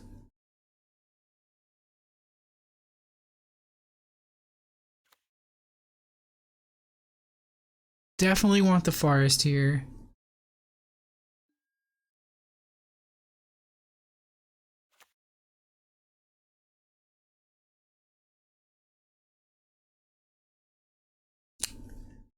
That munitions expert that we saw can come in and deal the final blow to the Renin 6.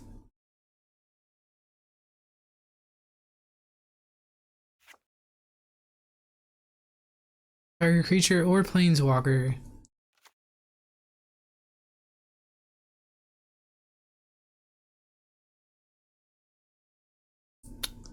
Maybe that's what we want. Maybe we want that to grow the Tarmogoyf. I think that's actually what we want.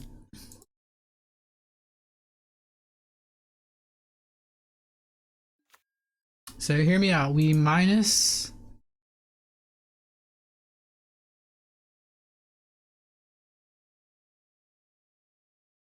No. We plus. Pick up land.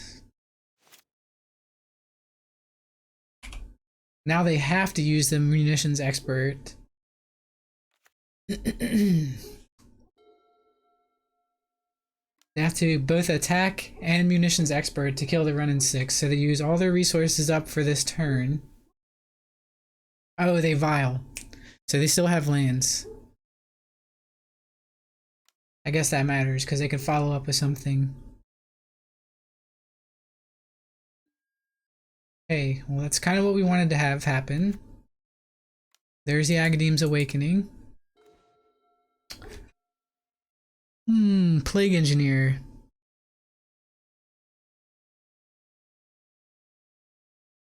Plague Engineer.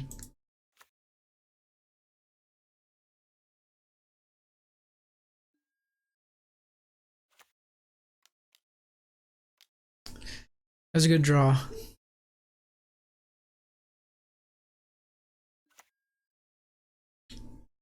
Name Goblin.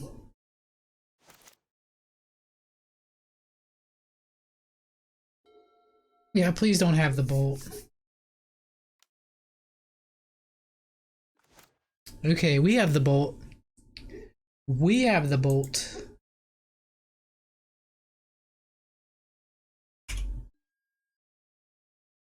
Attack for 2. Can you vial anything? No?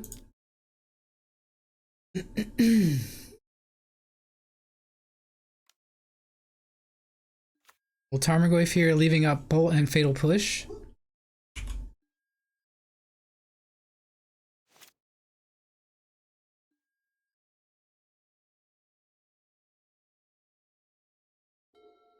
Turning off my auto yields. I don't want Aether Vial to do something that I can't deal with. That's true. Bolt does grow the Tarmogoyf. Thanks for pointing that out.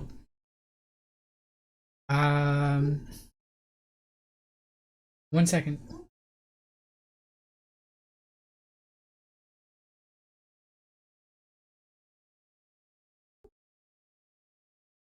We should hold it. Okay. What we're gonna do, land off the top.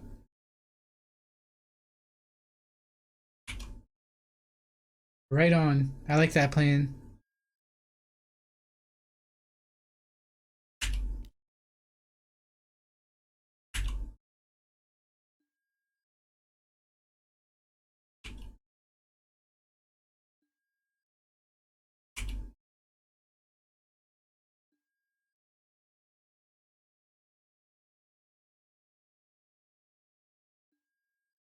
What are we looking to dodge here?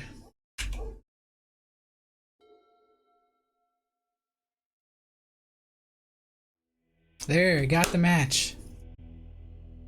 Thank goodness. Always scared to play goblins because they have such a fast combo.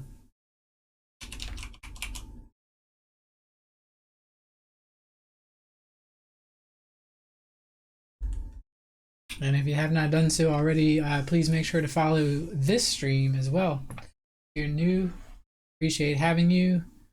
The best free throw of support that you can throw at the channel. All follows are crucial at this stage of the game.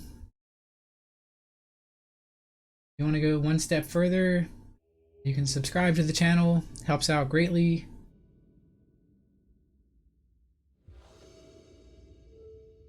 Playing against an opponent who is also 2-1.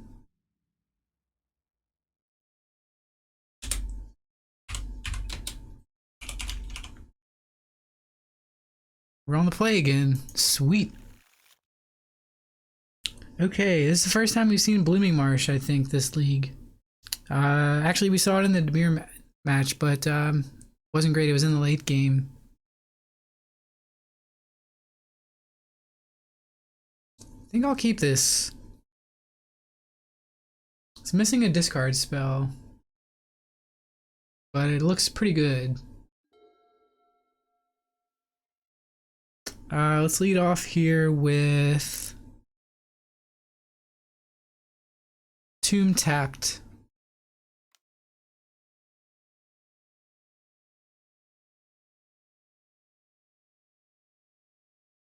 Maybe the opponent will think we're on elves or something. Inspiring Vantage. Alright, we got a burn match. So these fast lanes are going to help out greatly here.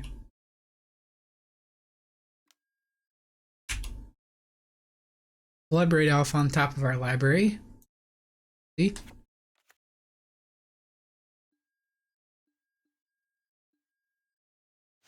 A couple of those. Couple Tarmogoyfs. Assassin's Trophy.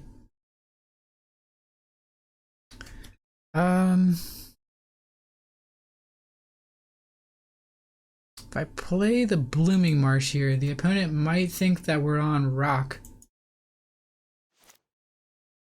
I don't want to play Tarmogoyf here into a Searing Blaze effect.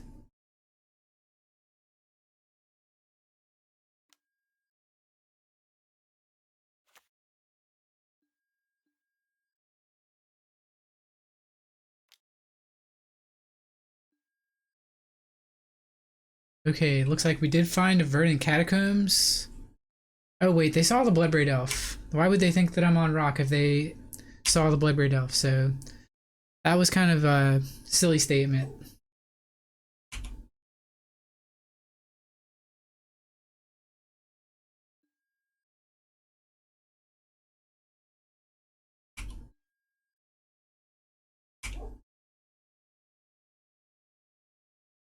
Looks like they're missing land as well.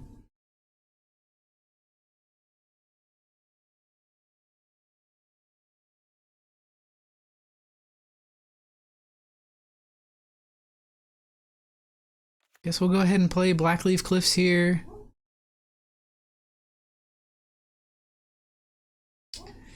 Really don't want to run out of Tarmogoyf, but I guess I probably should.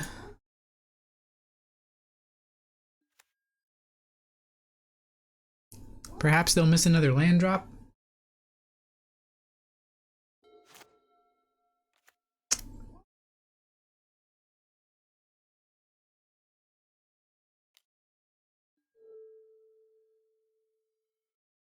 They're gonna bolt the Goyf.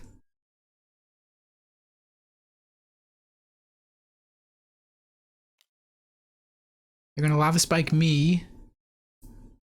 I fall to 12. I take 5. Go to 8.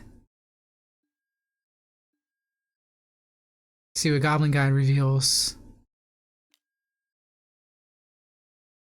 A swamp.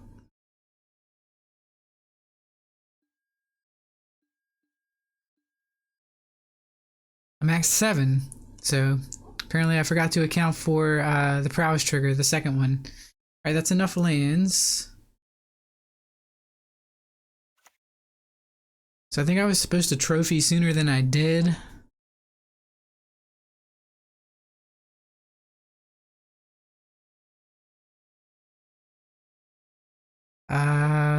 With 4 cards in hand, I'm probably dead here.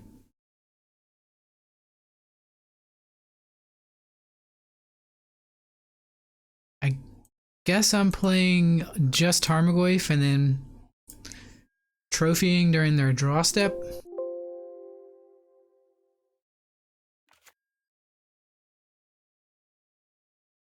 King Magic, what's going on? How are you today?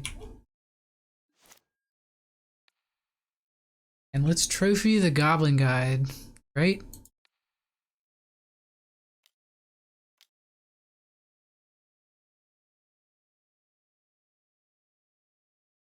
Also, thanks for the support yesterday in the Discord. I was feeling really, really salty after those Mana Traders games. Oh, you're very welcome. You're very welcome. I was happy to. And I know that you're looking into Etron from the Crypt Plays Etron. So I figured it would be helpful. At least that's where my head's at, or head was at.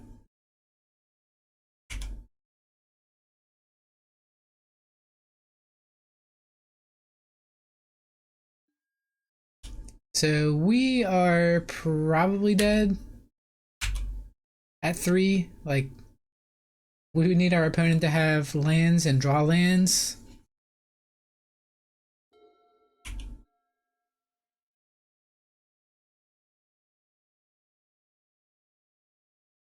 And given that they were searching for lands for so long, they probably have gas in hand.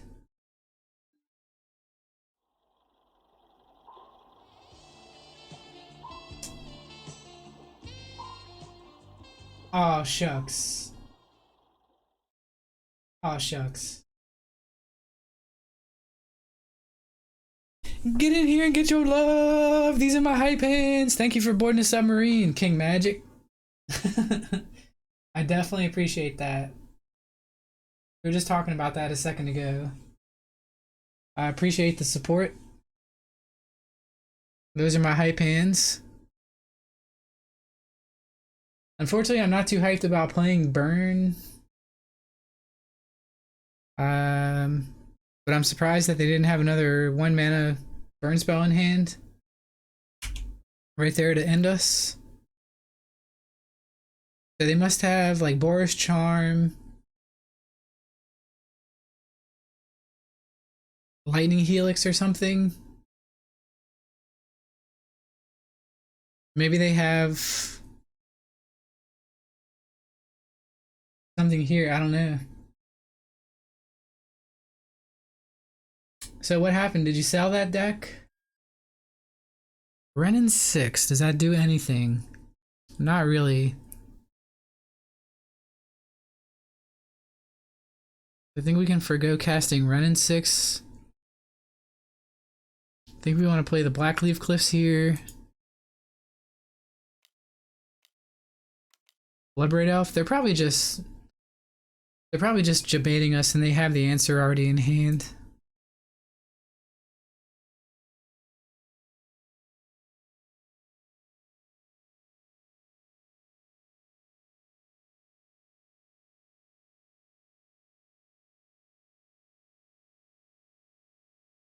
Messing around with Soul Sisters Blade with like Stoneforge Mystic.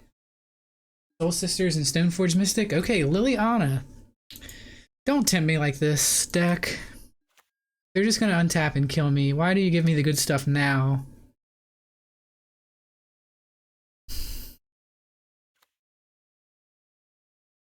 Why do you give me the good stuff now? Life is good. We got a subscription. We're not dead at 3. I guess I have to hold back a creature to play around another creature just in case. Play this right. In that case, it's better to swing with Bloodbraid Elf. Go ahead and post that link if you have it. Maybe other people can benefit from taking a look.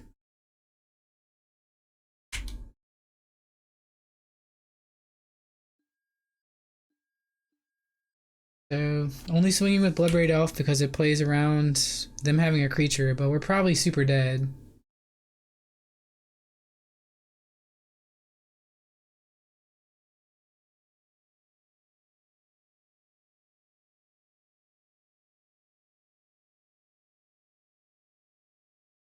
That's relatable. The thing about the Valky Cascade decks. Yeah, we were dead the whole time. Go figure.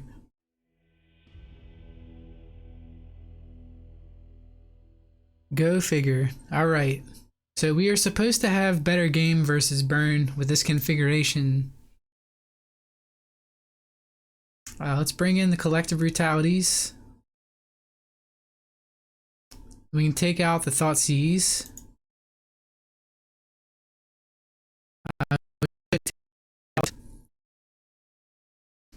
The I think the Renin sixes don't really do enough. I think we do want Anger the Gods.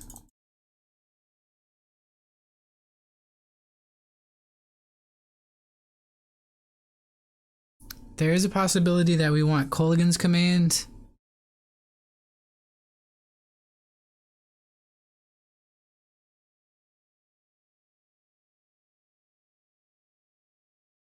It can be good. Rebuying threats, instant speed discard is not the worst.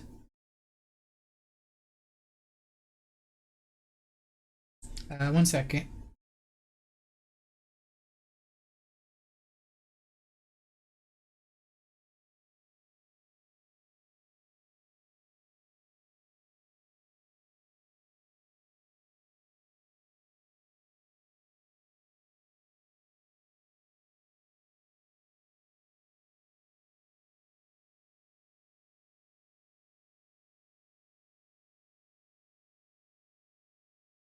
I guess this is fine. I guess maybe Repticate might be better than Renin 6.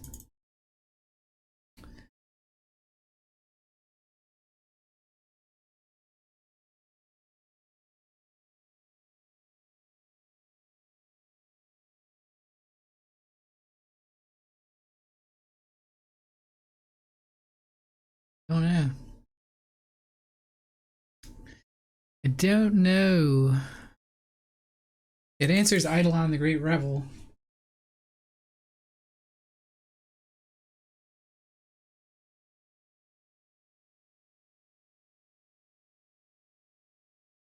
Gonna need to string together some life gain spells to have a chance. Draw more of our painless sources of land. We can do that. I think we have a chance.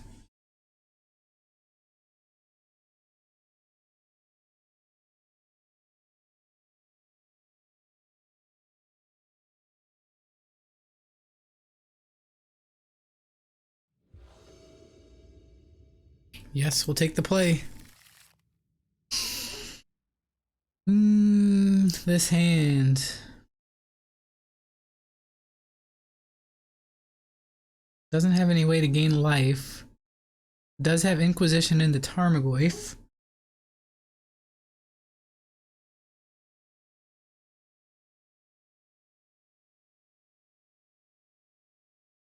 Hard to throw hands like this back.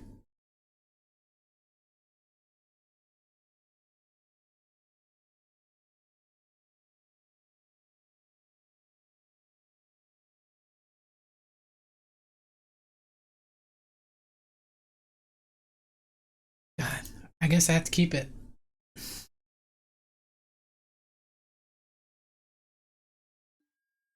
Doesn't feel like it has enough tools though.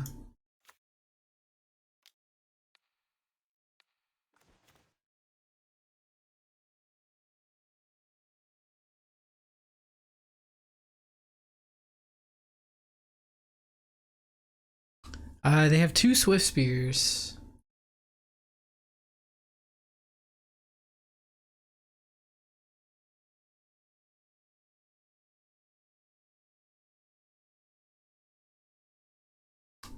Yeah, Rest in Peace is gonna be bad for our Tarmogoyf. Everything in their hand is bad for our Tarmogoyf.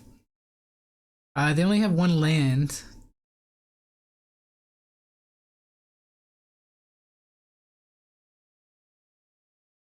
I know, are we really supposed to take Lightning Bolt here?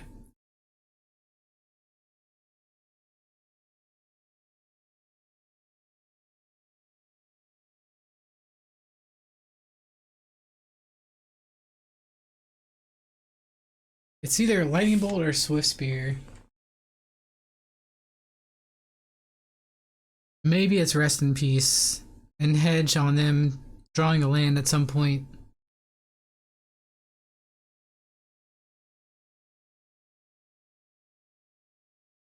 They're like 40% to draw a land next turn.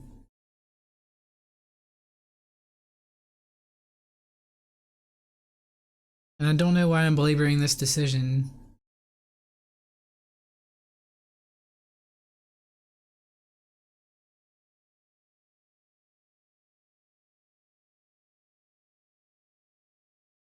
We need a lot of things to go right here. I think I'm taking the Swift Spear and just hoping that they don't see another creature.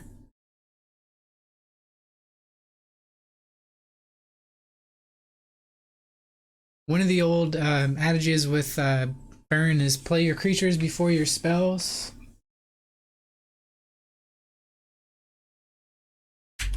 But honestly, they kept a pretty good one-lander. And our hand is just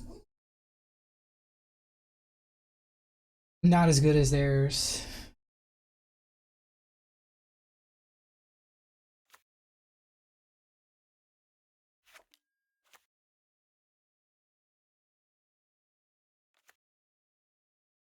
So they come at us for 1.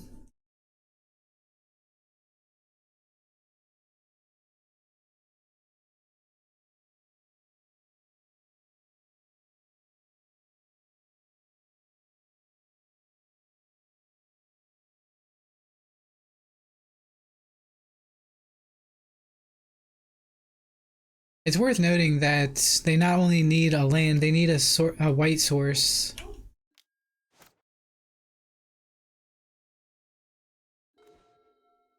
We draw another land. Did not want to see that.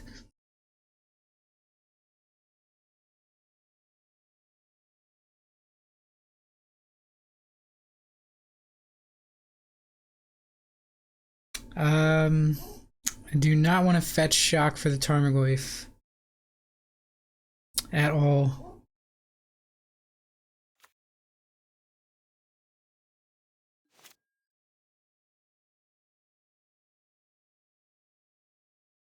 If we're gonna fetch, we actually need to fetch basics.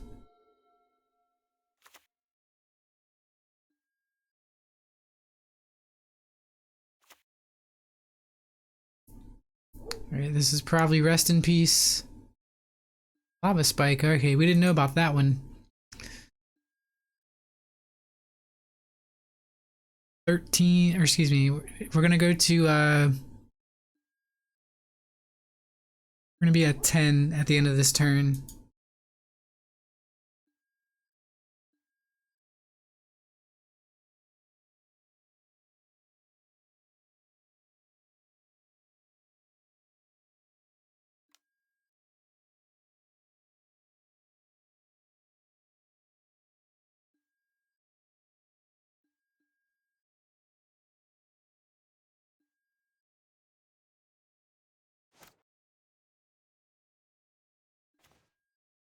Hey, Fatal Push actually lines up pretty nicely.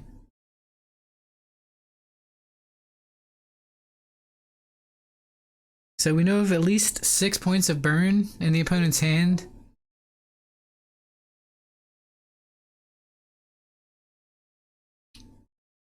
Um,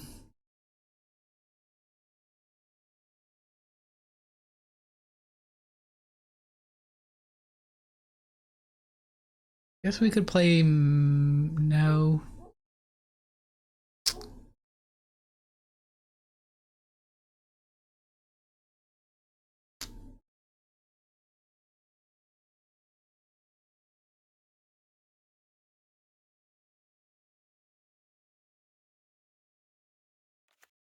Alright, I think I'm just supposed to play Tarmogoyf as a 4/5.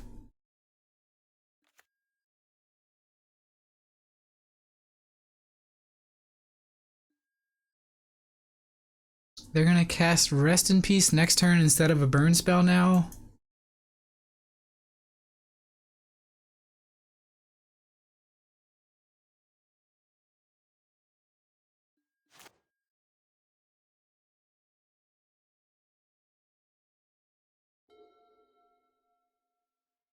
At least it incentivizes them to cast Rest in Peace instead of a burn spell. There it is.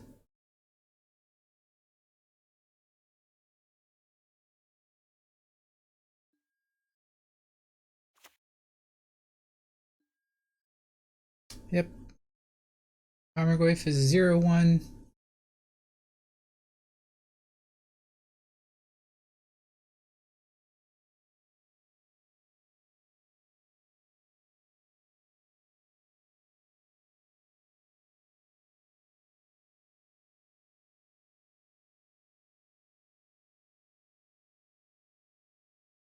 The Sun-Dried Kiwi, how's it going?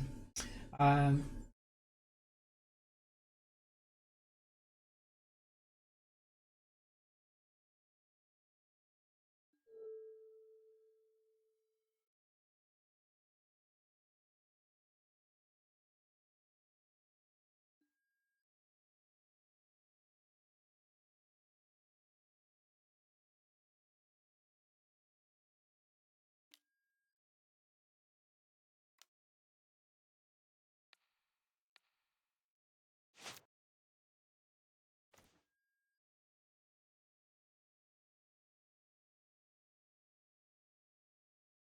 you mean like male or female? I think this is a male beta. It sleeps a lot. It's a kind of an older fish.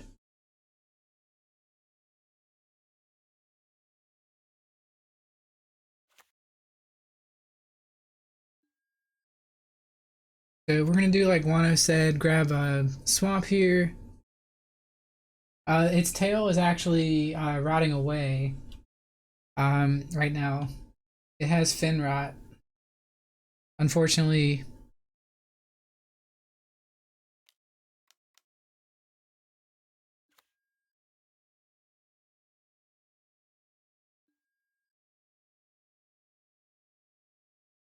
yeah, I'm sad to inform.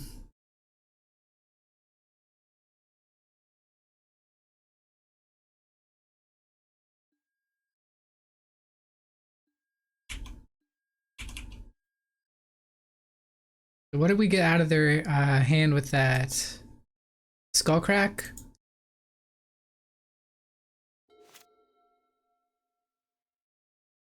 Helix? No, I think they still have Helix in hand. Okay, Helix is left. There's Eidolon.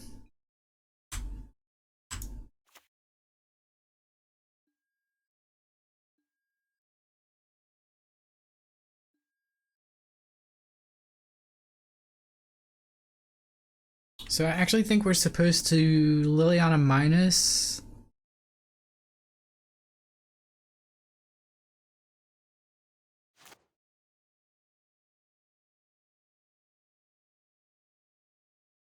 Rather than cast Bolt into Eidolon.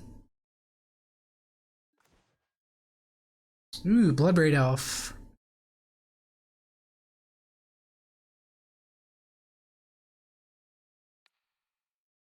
Let's minus the Lily, get the Eidolon off the table. I think that gives us our best shot.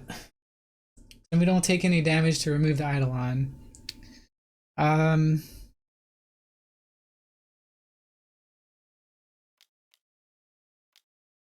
all about this Bloodbraid here. Collective Brutality.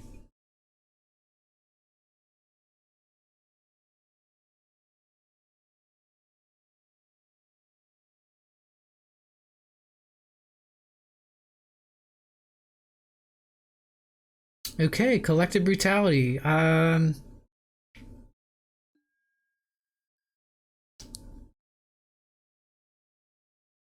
So we'll duress the opponent and we'll gain some life and drain them.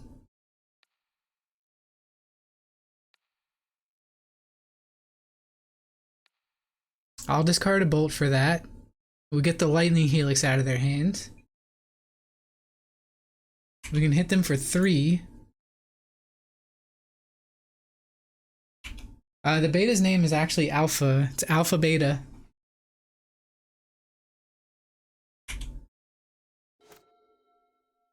At least that's what I named it for the stream. Its original name was Opal because as a younger fish, he had a very iridescent, kind of opalescent coat. Was a pretty fish, still is. I'm gonna be sad. I have a feeling I'm gonna be sad soon. It's very old.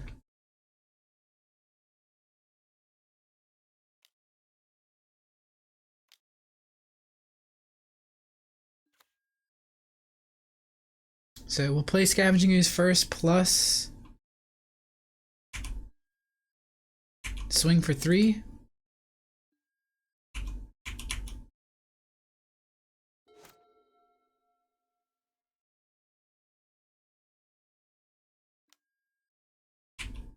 Okay, we're down to 4.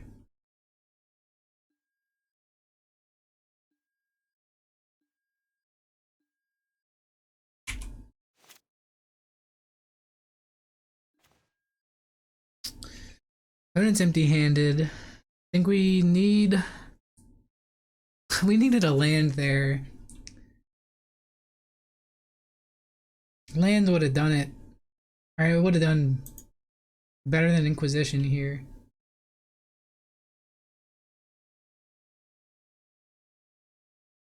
I think I can go ahead and discard that.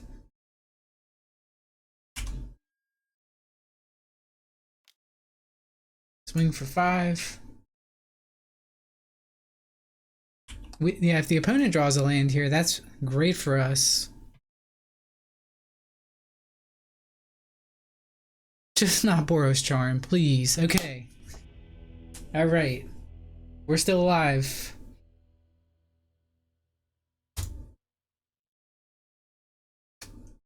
We're still alive. For that 4-1.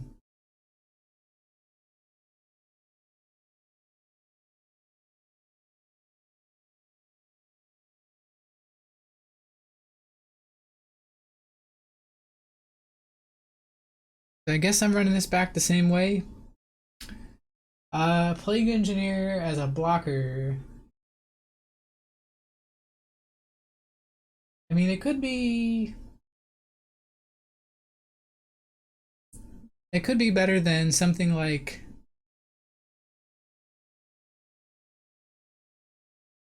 I don't know, Bloodbraid Elf, which can be kind of a liability in this matchup.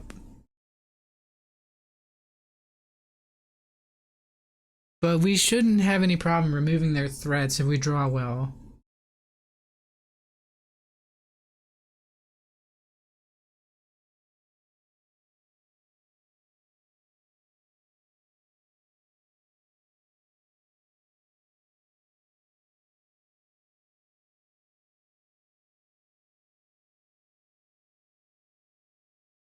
Plague Engineer is also kind of slow.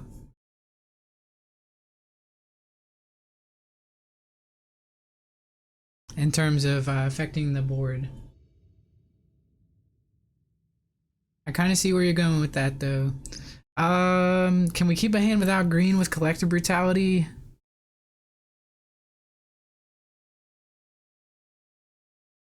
Oh man, this hand is very good if we just had the green source. I think we're gonna have to luck sack and into a fetch land. A Verdant Catacombs off the top would be fantastic. Verdant one time, please. Inquisition, not the worst. Gives us something to do with our mana. They have 2 Eidolons.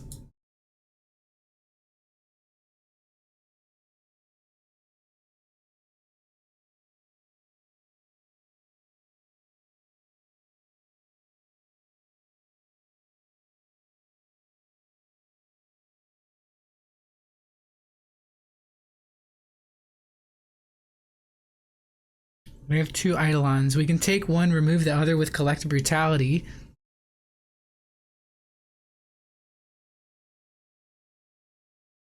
We could also take their 4 damage spell away from them, but Eidolon just stacks too much damage.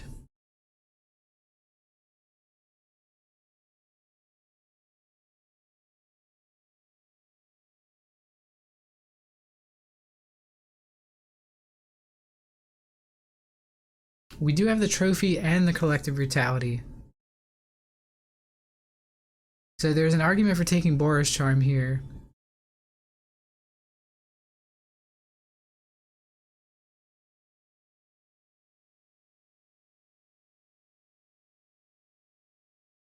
There's actually an argument for taking Boris Charm here. We have the removal for both of their Eidolons, but we're going to take so much damage. I'm just going to take Eidolon. It grows Tarmogoyf.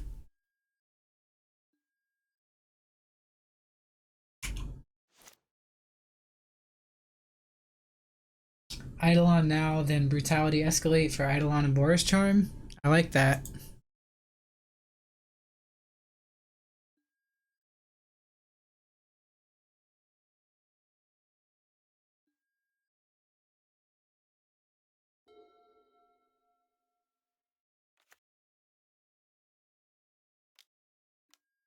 Looks like they drew a mountain.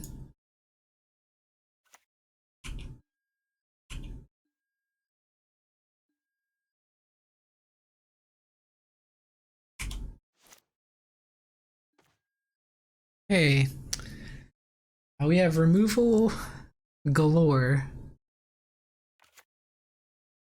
I think we're gonna end up discarding the Assassin's Trophy that we can't cast.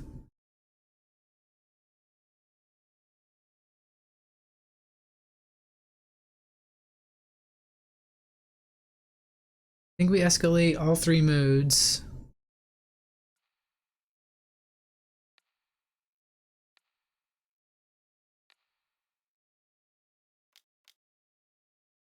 We need to discard 2 cards here.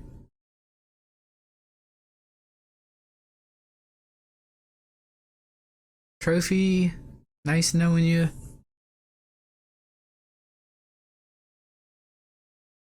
It's probably Lily. Yeah, I was thinking that same time. I think it is. Yes, we take 2.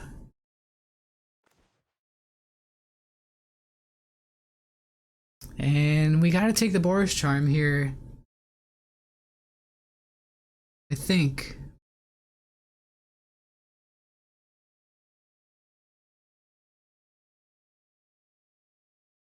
That leaves him with Skullcrack in hand. Okay, clock is also a bit of an issue. I wasted a lot of time thinking about these plays.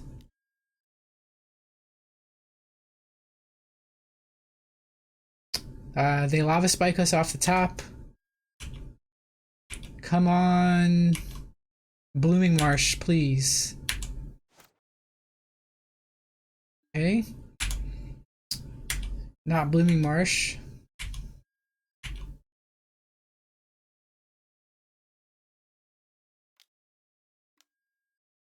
Okay, they go for the Skullcrack. We're at 11.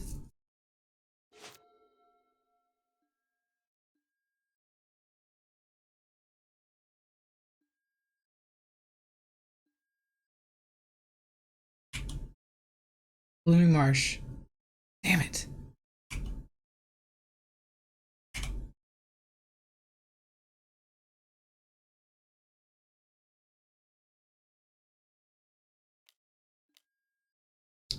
Okay, Lightning Helix me.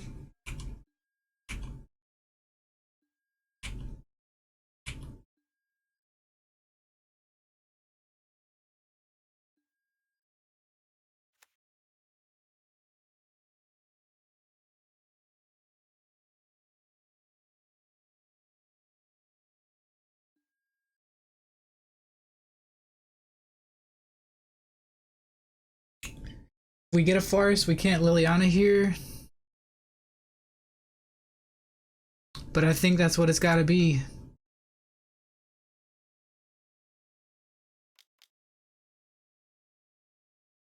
Play Goyf.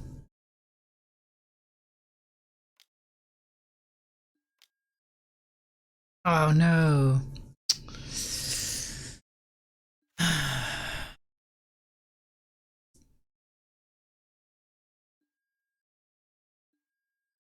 We need another Brutality off the top. That's what we need.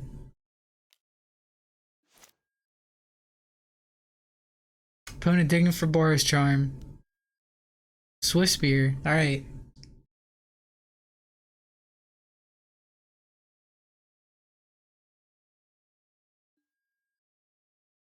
That's also a good thing. We draw, if it's a fetch land there, that's bad. Then that puts us in bolt range.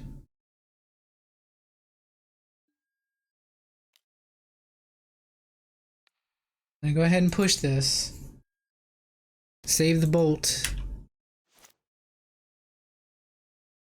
Brutality. Collective brutality. Collective brutality. One time.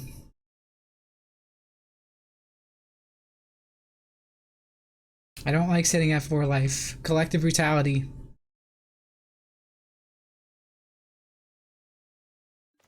Damn it.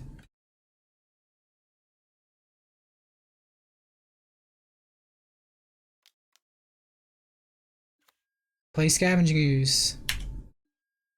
Attack for 6.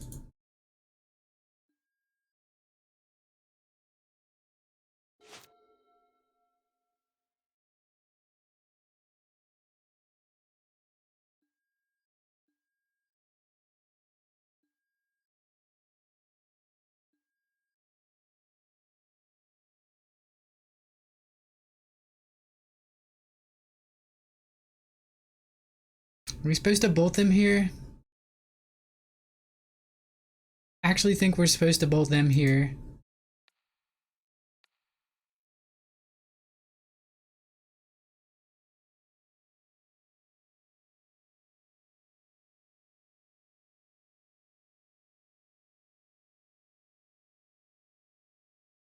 That way we have more mana up next turn. Can see that being a mistake though. So we can only eat one creature.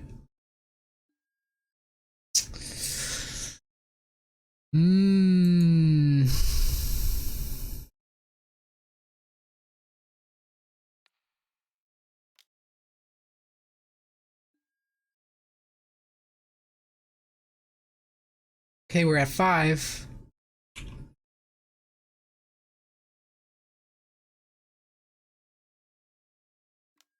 No!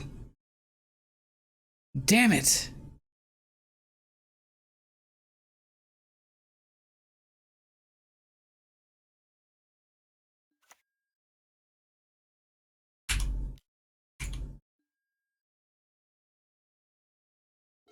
Alright.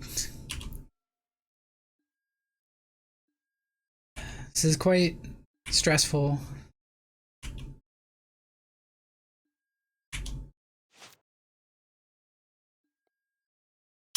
BVE better than Tarmogoyf? We could top deck a Bolt, or we could cascade into Bolt.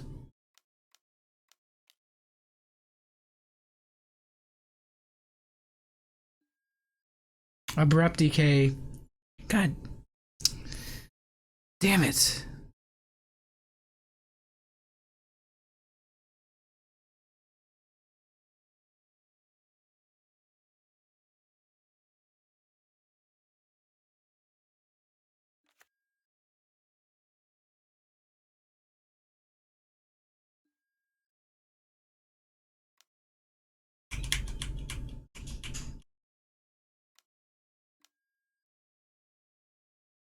Sure.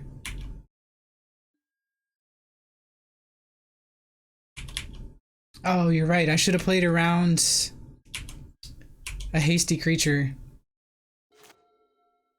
Wasn't thinking about that. That's game. That's game. Oh, they top decked Inspiring Vantage, and we win. For the last round, I want to say shout out. Thanks for watching. Thanks for helping.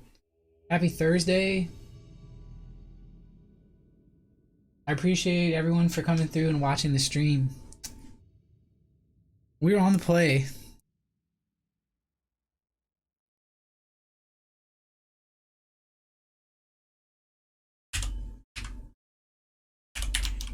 We are on the play. We got a one lander that I have to mull.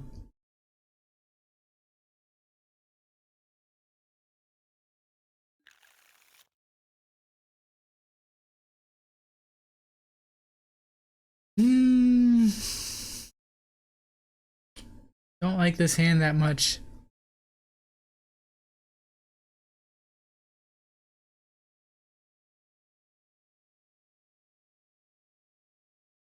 But I think I have to keep it.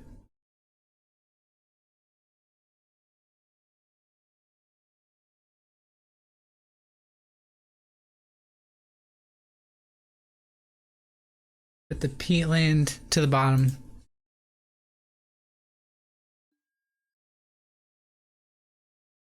Let's lead off here with Overgrown Tomb and let our next draw determine what we play next.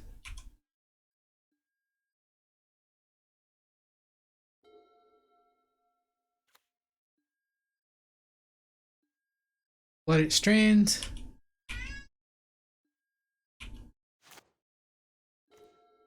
Okay.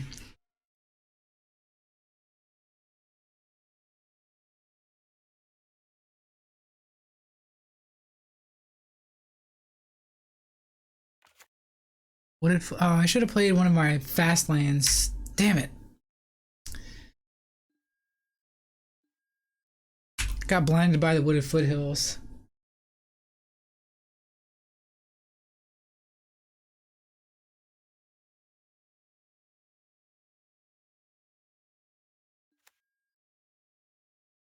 That's kind of where my head was at. I'm trying to set up double red for Seasoned Pyromancer. Triome. So this is probably Jeskai Cleansing Wildfire, deck that was good before a lot of the Uro Piles decks started to have a stranglehold on the format. Looks like some kind of Omnath deck to me.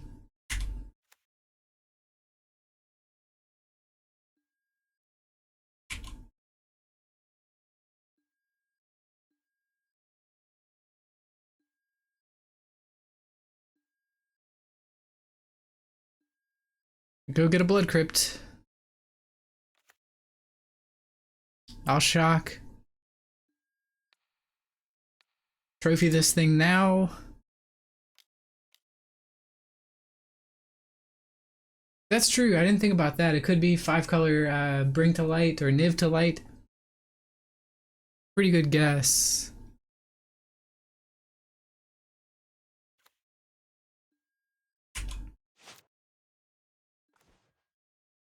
Okay, there's a 3/4 Tarmogoyf.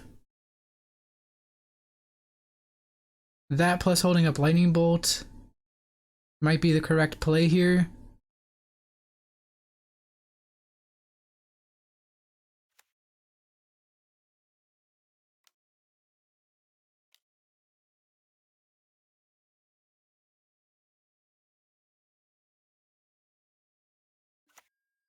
No Spell Snare.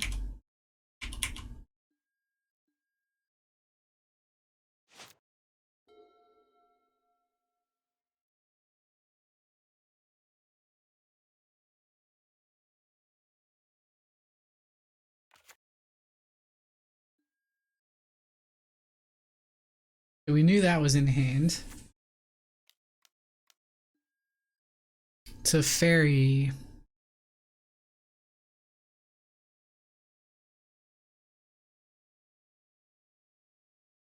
Answer me this. Are we supposed to bolt before the Teferi comes down?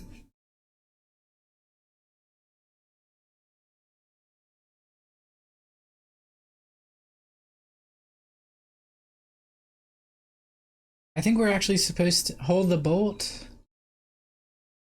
I think we're actually supposed to... Well, there's no good target for it. Okay, that's true.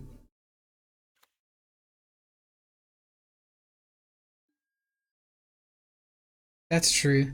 Good call.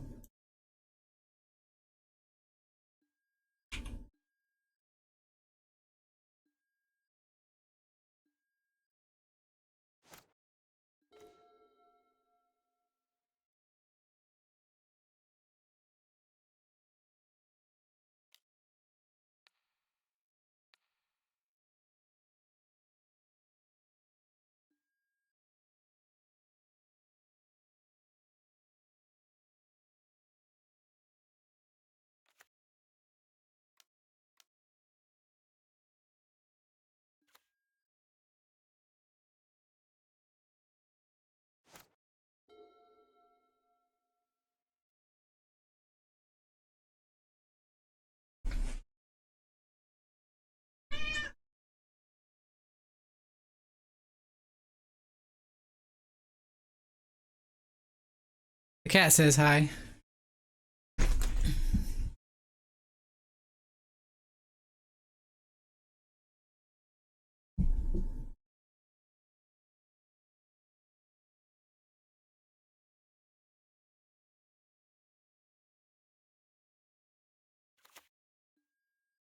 Okay, we've now entered the cryptic command stage of the game.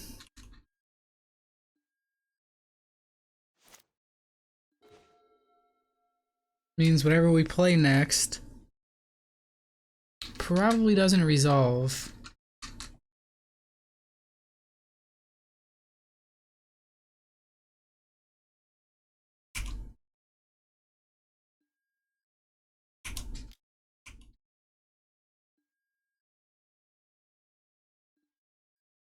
I just don't think we're playing Seasoned Pyromancer straight into 7 cards in open mana.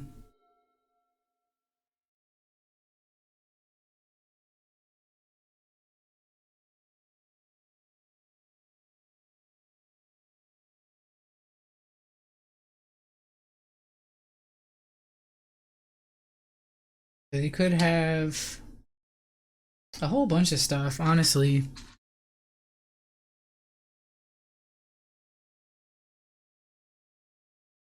Search for a stomping grounds, end of turn. Seems right. I like that.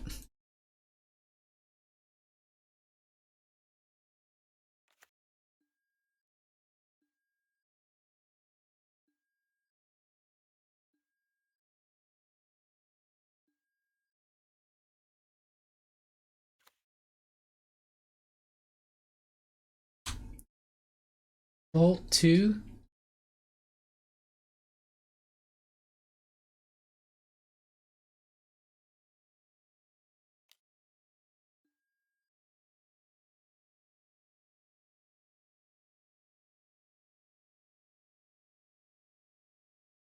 Um, I don't know about the bolt.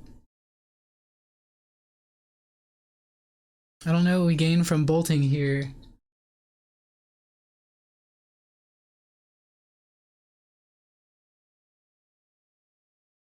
Yeah, I think I'm gonna hold the lightning bolt here.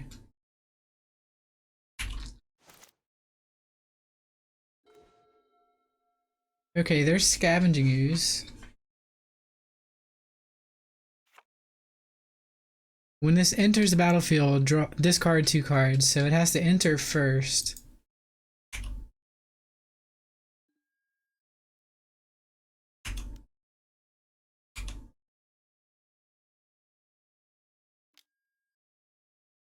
Okay, they're gonna bolt Tarmogoyf here. They must have another lightning bolt.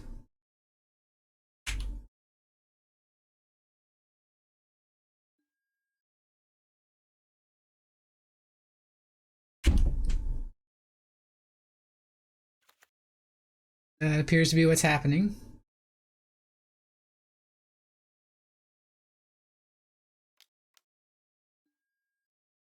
Okay, Snapcaster Mage. Snap Bolt.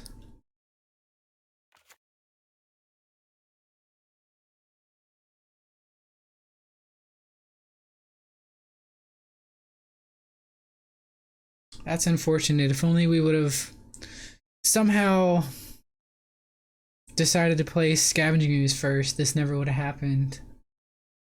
But it wouldn't have been correct. So that happens.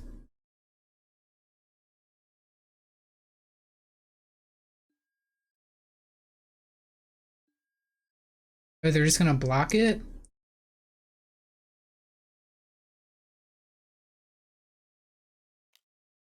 So I guess we're bolting the Snapcaster then.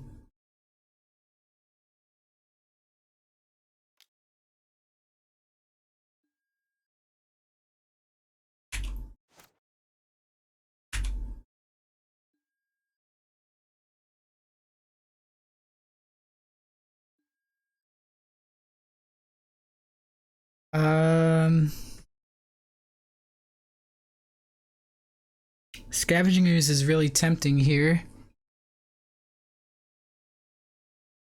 Seasoned Pyromancer is probably better.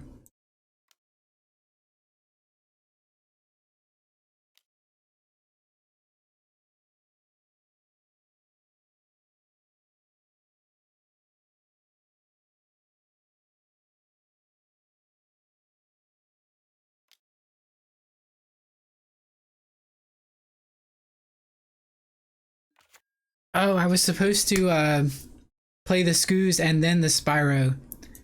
Oh man. I think I was supposed to play Scoos and then Spyro. What a blunder. What a blunder. Our draws were really good. Bloodbraid Elf especially.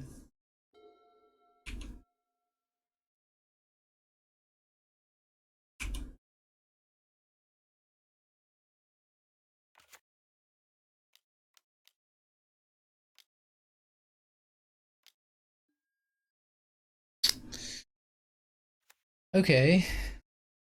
Teferi Hero. You think?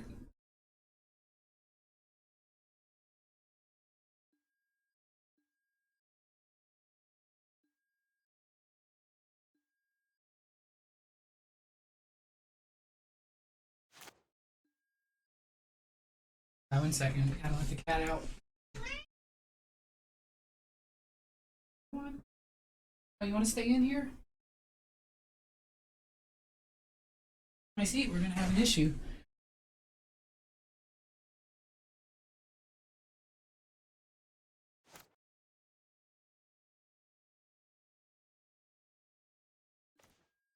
Alright, I think we just jam Bloodbraid Elf here. The heck with a counter spell.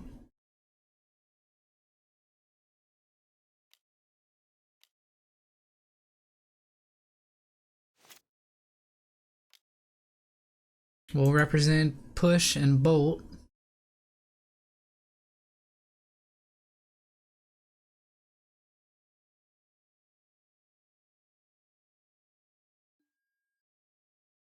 Fatal Push on an empty board, gotta love it. That was a bottom tier. Yeah, I would even like a discard spell there.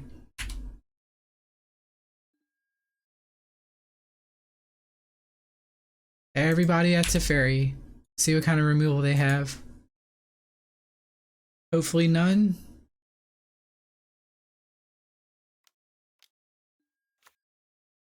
Okay, Snapcaster Mage. They'll probably put that in front of the Bloodbraid Elf. Interesting.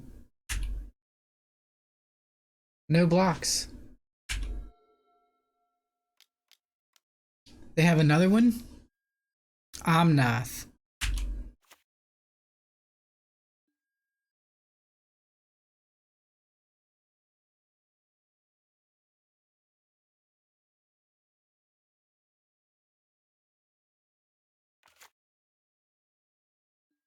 Okay, they have two uncracked fetch lands, so they're gonna get the all the landfall triggers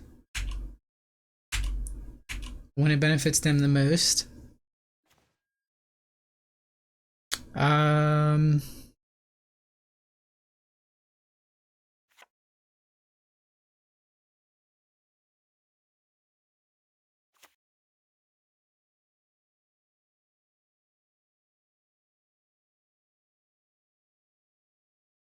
We can attack. Hopefully they block. They might let it through.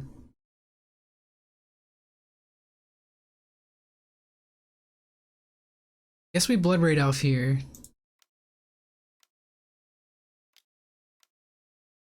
See what happens with our Cascade. Liliana. Okay, I'll take that.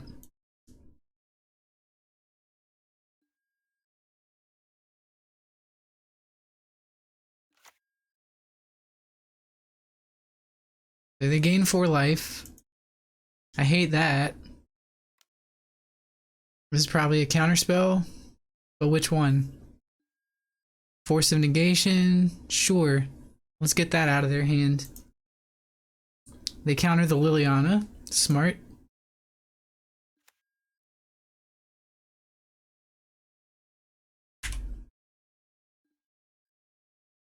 Everybody in the red zone coming at you.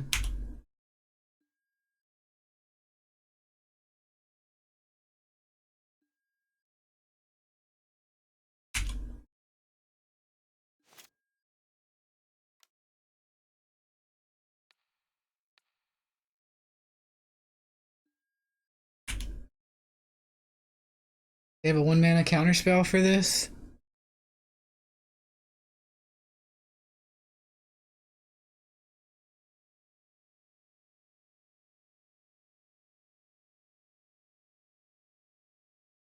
They have some kind of... Oh, that's true. I mean, if we're gonna lose to Omnath, it's not because we did something wrong. So they get they get 4 mana. They have nothing to do with it. So we're back in the saddle.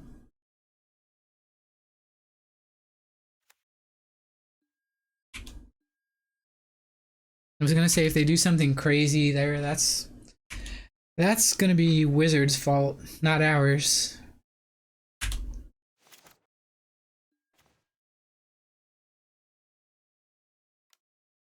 Here I'll lead off with an Inquisition.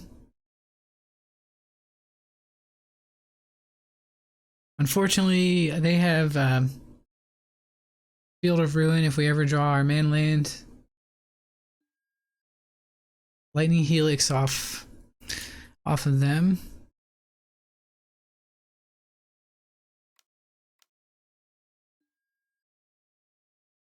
Snapcaster.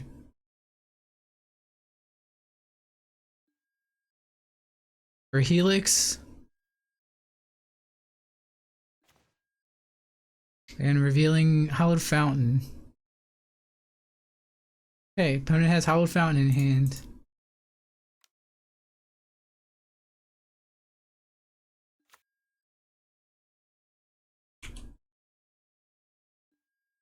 They don't have enough mana to activate Celestial Colonnade this turn, so I'll try and trade with a Snapcaster Mage.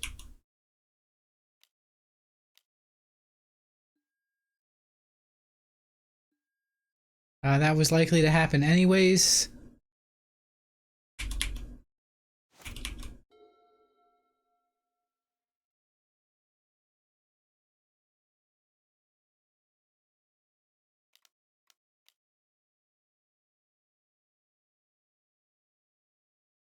What would we call this deck? What is this deck called? I need to know for, like, reporting on the matches afterwards. Does anybody know what this deck is called? It used to be called Uro Piles, but they no longer play Uro.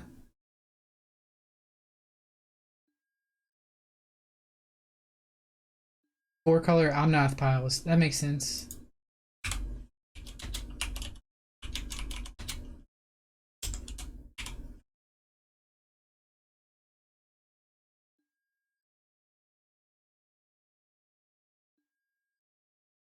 Been a while since I've been on the receiving end of a colonnade.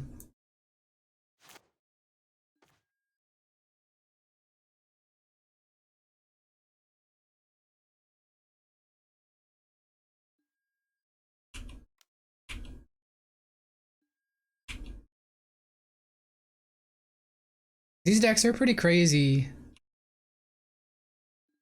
It's just hard to play around everything that they could have.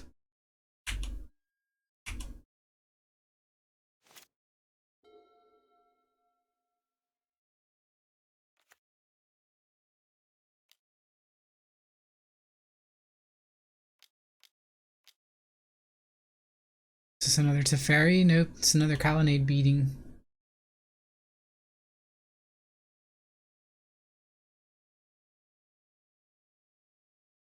Yeah, I have a stop set on their end step for that.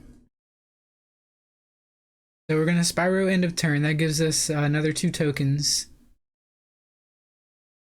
We take 4 in the air. Nothing I can do about that.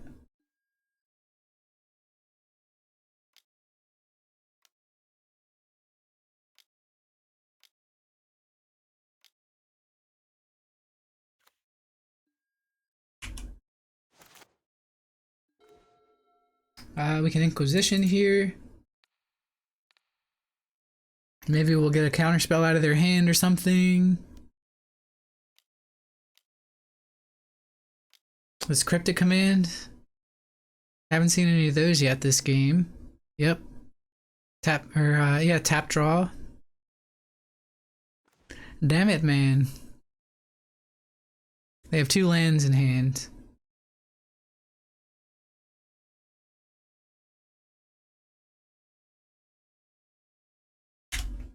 Oh, that'll be my turn.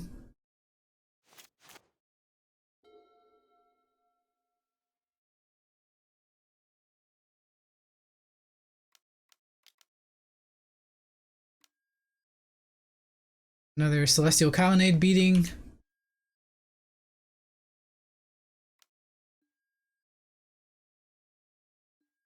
We're now in Lightning Bolt range.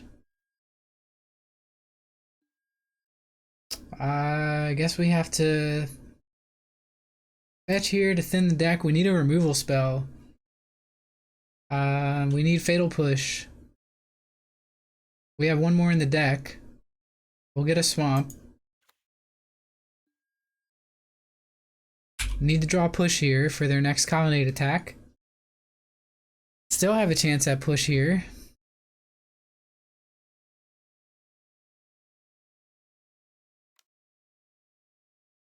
That is true. Let's keep green mana up for that reason.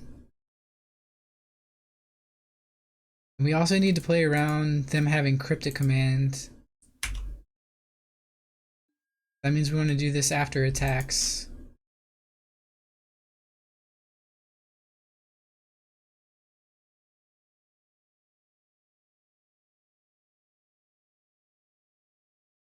I think we leave back the tokens.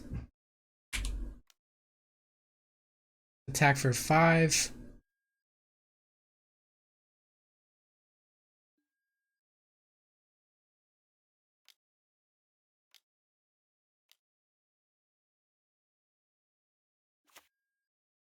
We can find Fatal Push here. Liliana, that's not going to do it. Alright, so we got to scoop. I'm sure they'll figure it out.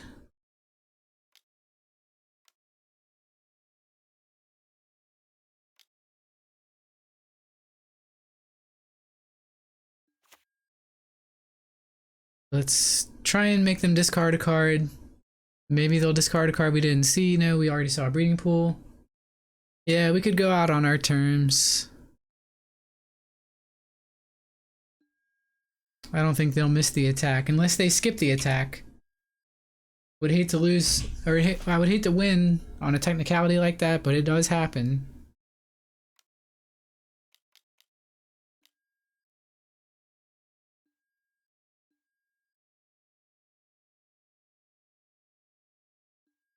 Yeah, we lose.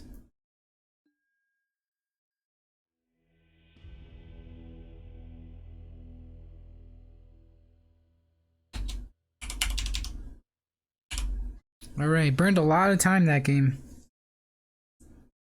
That was hard fought. So for control decks, Ashiok, you think?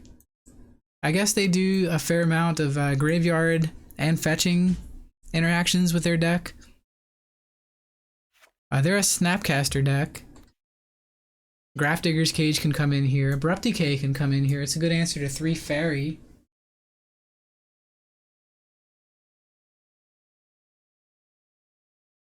I like having access to Bloodchief's Thirst for this matchup. Culligan Command is a 2-for-1. Yeah, about that, Pokesun, I was thinking that we would try a build without Croxa today to hedge against aggressive matchups like Prowess and Burn was what I expected to face. But yeah, Croxa is definitely very powerful and certainly deserves a slot somewhere in Jund, but it's kind of works against our Scavenging Oozes that we have in this build, so that was just kind of for this league. And to hedge on the aggressive decks that I expected to face. Collective Brutality could do can do some work in this matchup, taking out cryptic commands from their hand.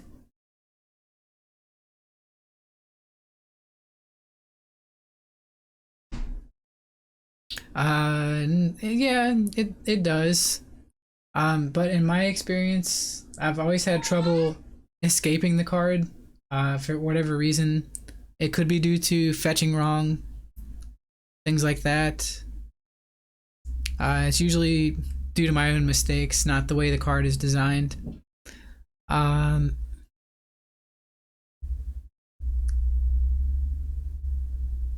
think I kind of want to cut the... Crap, what do we cut here? We don't have long. They're probably going to bring in some graveyard hate. I guess we cut some Goyfs. Maybe some Lilies. Maybe one Ashiok. I don't know.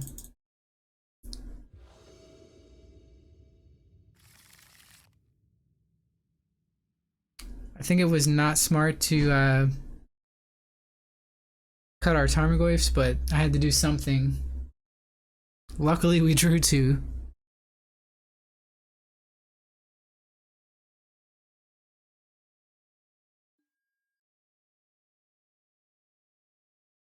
I mean, there's no denying that Crocs is great. I just am trying something else in order to test a little bit and see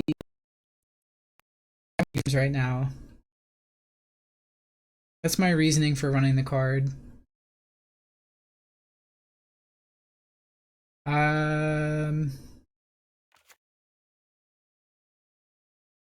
Guess we're fetching and shocking. Let's get an overgrown tomb. Go ahead and deploy this Grafdigger's Cage.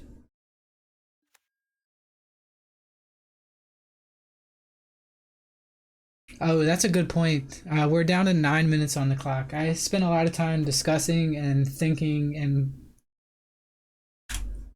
we need to watch our clock. So we'll go ahead and select no possible play, yield all.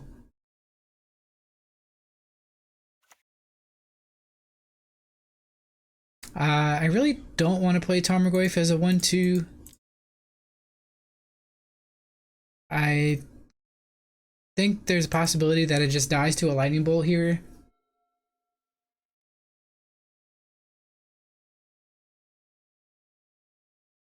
But we have no better play. Unless we want to like Assassin's Trophy their Triome. But I think that's better used on a Planeswalker or an Omnath.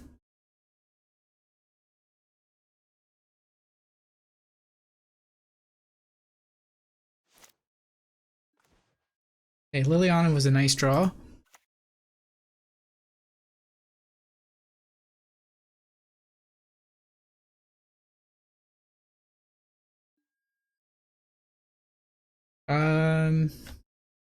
Blood Crypt here, or Stomping Grounds here. Probably Stomping Grounds here. That sort of plays around the off chance of them having Field of Ruin or something like that.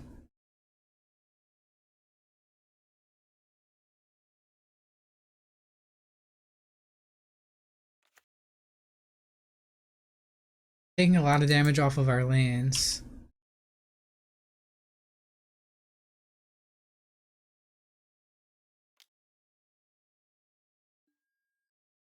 So they have the Bolt.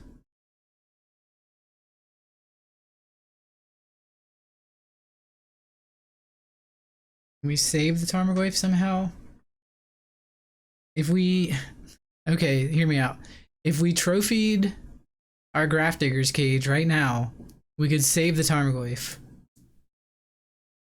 But that means we don't Liliana this turn. Because there's currently no instant in the graveyard.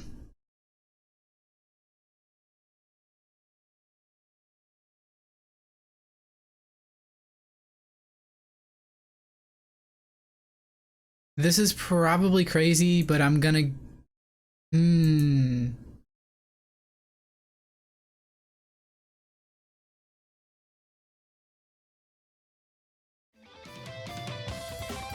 Zio Francone, thank you for the massive raid. Super appreciate that. Everyone, welcome to the stream. My name's Chuck, aka Basiclandshark. Um, so this is probably... Oh, it's an opponent control, so I can't do that. We just have to let this happen. Forget everything I just said about that line. That happens. I certainly appreciate the shot in the arm. I hope you had an awesome stream. What were you streaming? Streaming Magic? Some other game? Magic, I presume, if you rated a Magic streamer.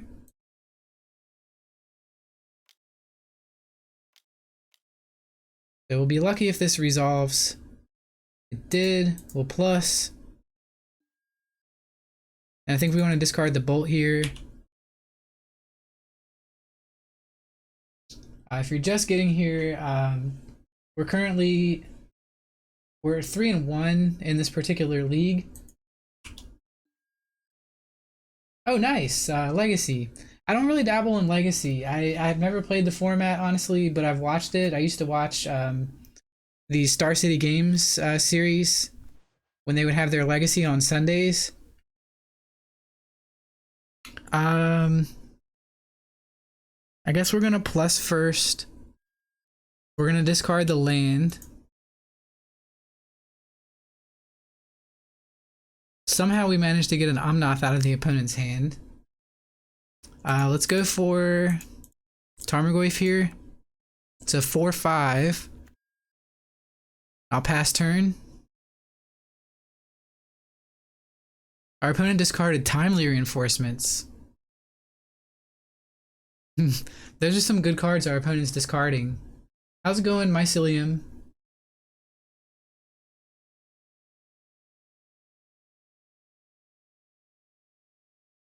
Yeah, that used to be something I would look forward to. I think we want a swamp here. We might want another green source for Scavenging Ooze, but what if we draw another Liliana? What are we gonna do then?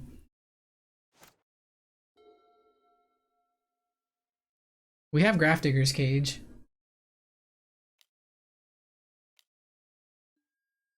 Renin 6.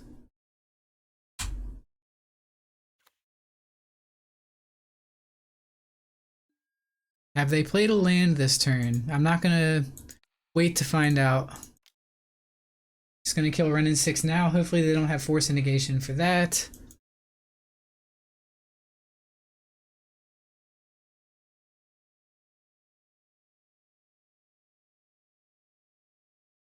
Keep in mind, if we win this game, then we still have to fight through a third game.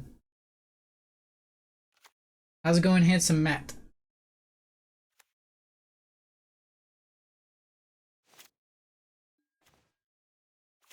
Okay, we'll play the land. We'll go to make Lily discard. Or plus with the Liliana.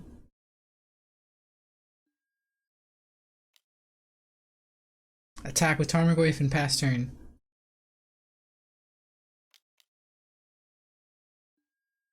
They Lightning Helix the Liliana, so no ultimate for Liliana.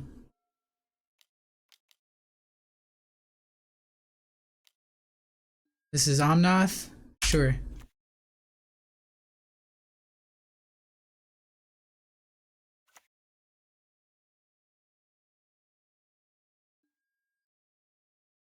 This is gonna be tough.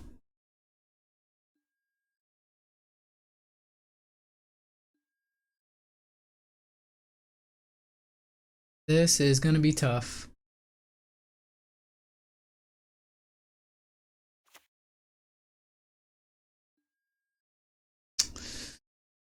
More damage to Lily. And they play Nahiri. That's gross. And they remove the Tarmogoyf with it. Even worse. Now we're just, we're gonna top deck lands. I think this is game.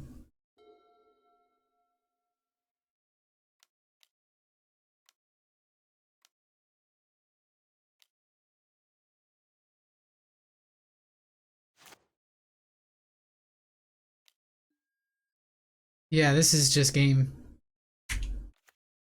Nahiri's I think it was like a one of before. I don't know about now after the bannings and stuff. It could be like a replacement card for Uro. They're looking for slots to replace, the hole that Uro left. I don't know enough about opponent's deck list because I never really played Uro piles too much. I played it one time when I had the um, whatever, the mythic token. I found the deck to be very confusing and very hard to pilot.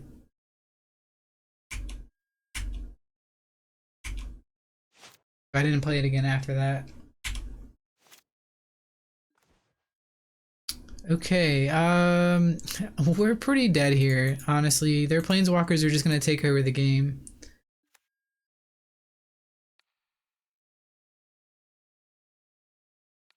I almost plussed by accident. I don't really know if Nahiri's good right now. It was pretty good for them there, removing Tarmogoyf.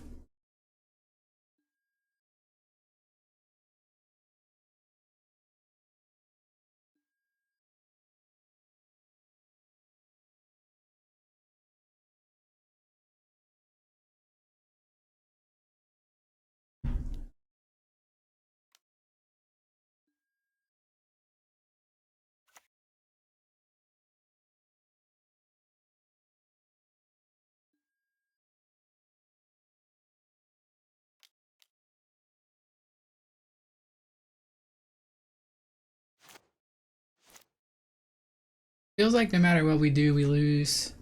Teferi is just that strong.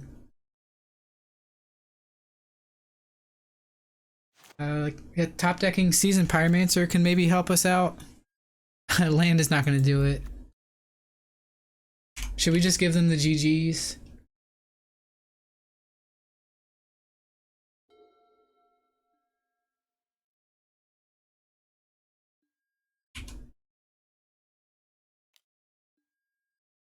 Yeah, we're at 6.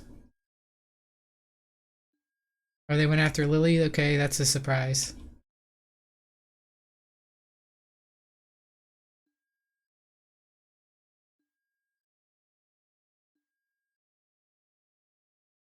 Could fetch here to give us a better chance at drawing Season Pyromancer.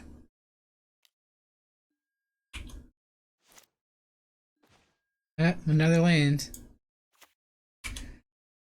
No love from the shuffler, but it's probably too little too late. Yeah, they have Bolt to speed up the clock. We're dead. We are dead. Alright, 3-2. Um 3-2. We got the Jund 5-0. Let's see what's in the chest here.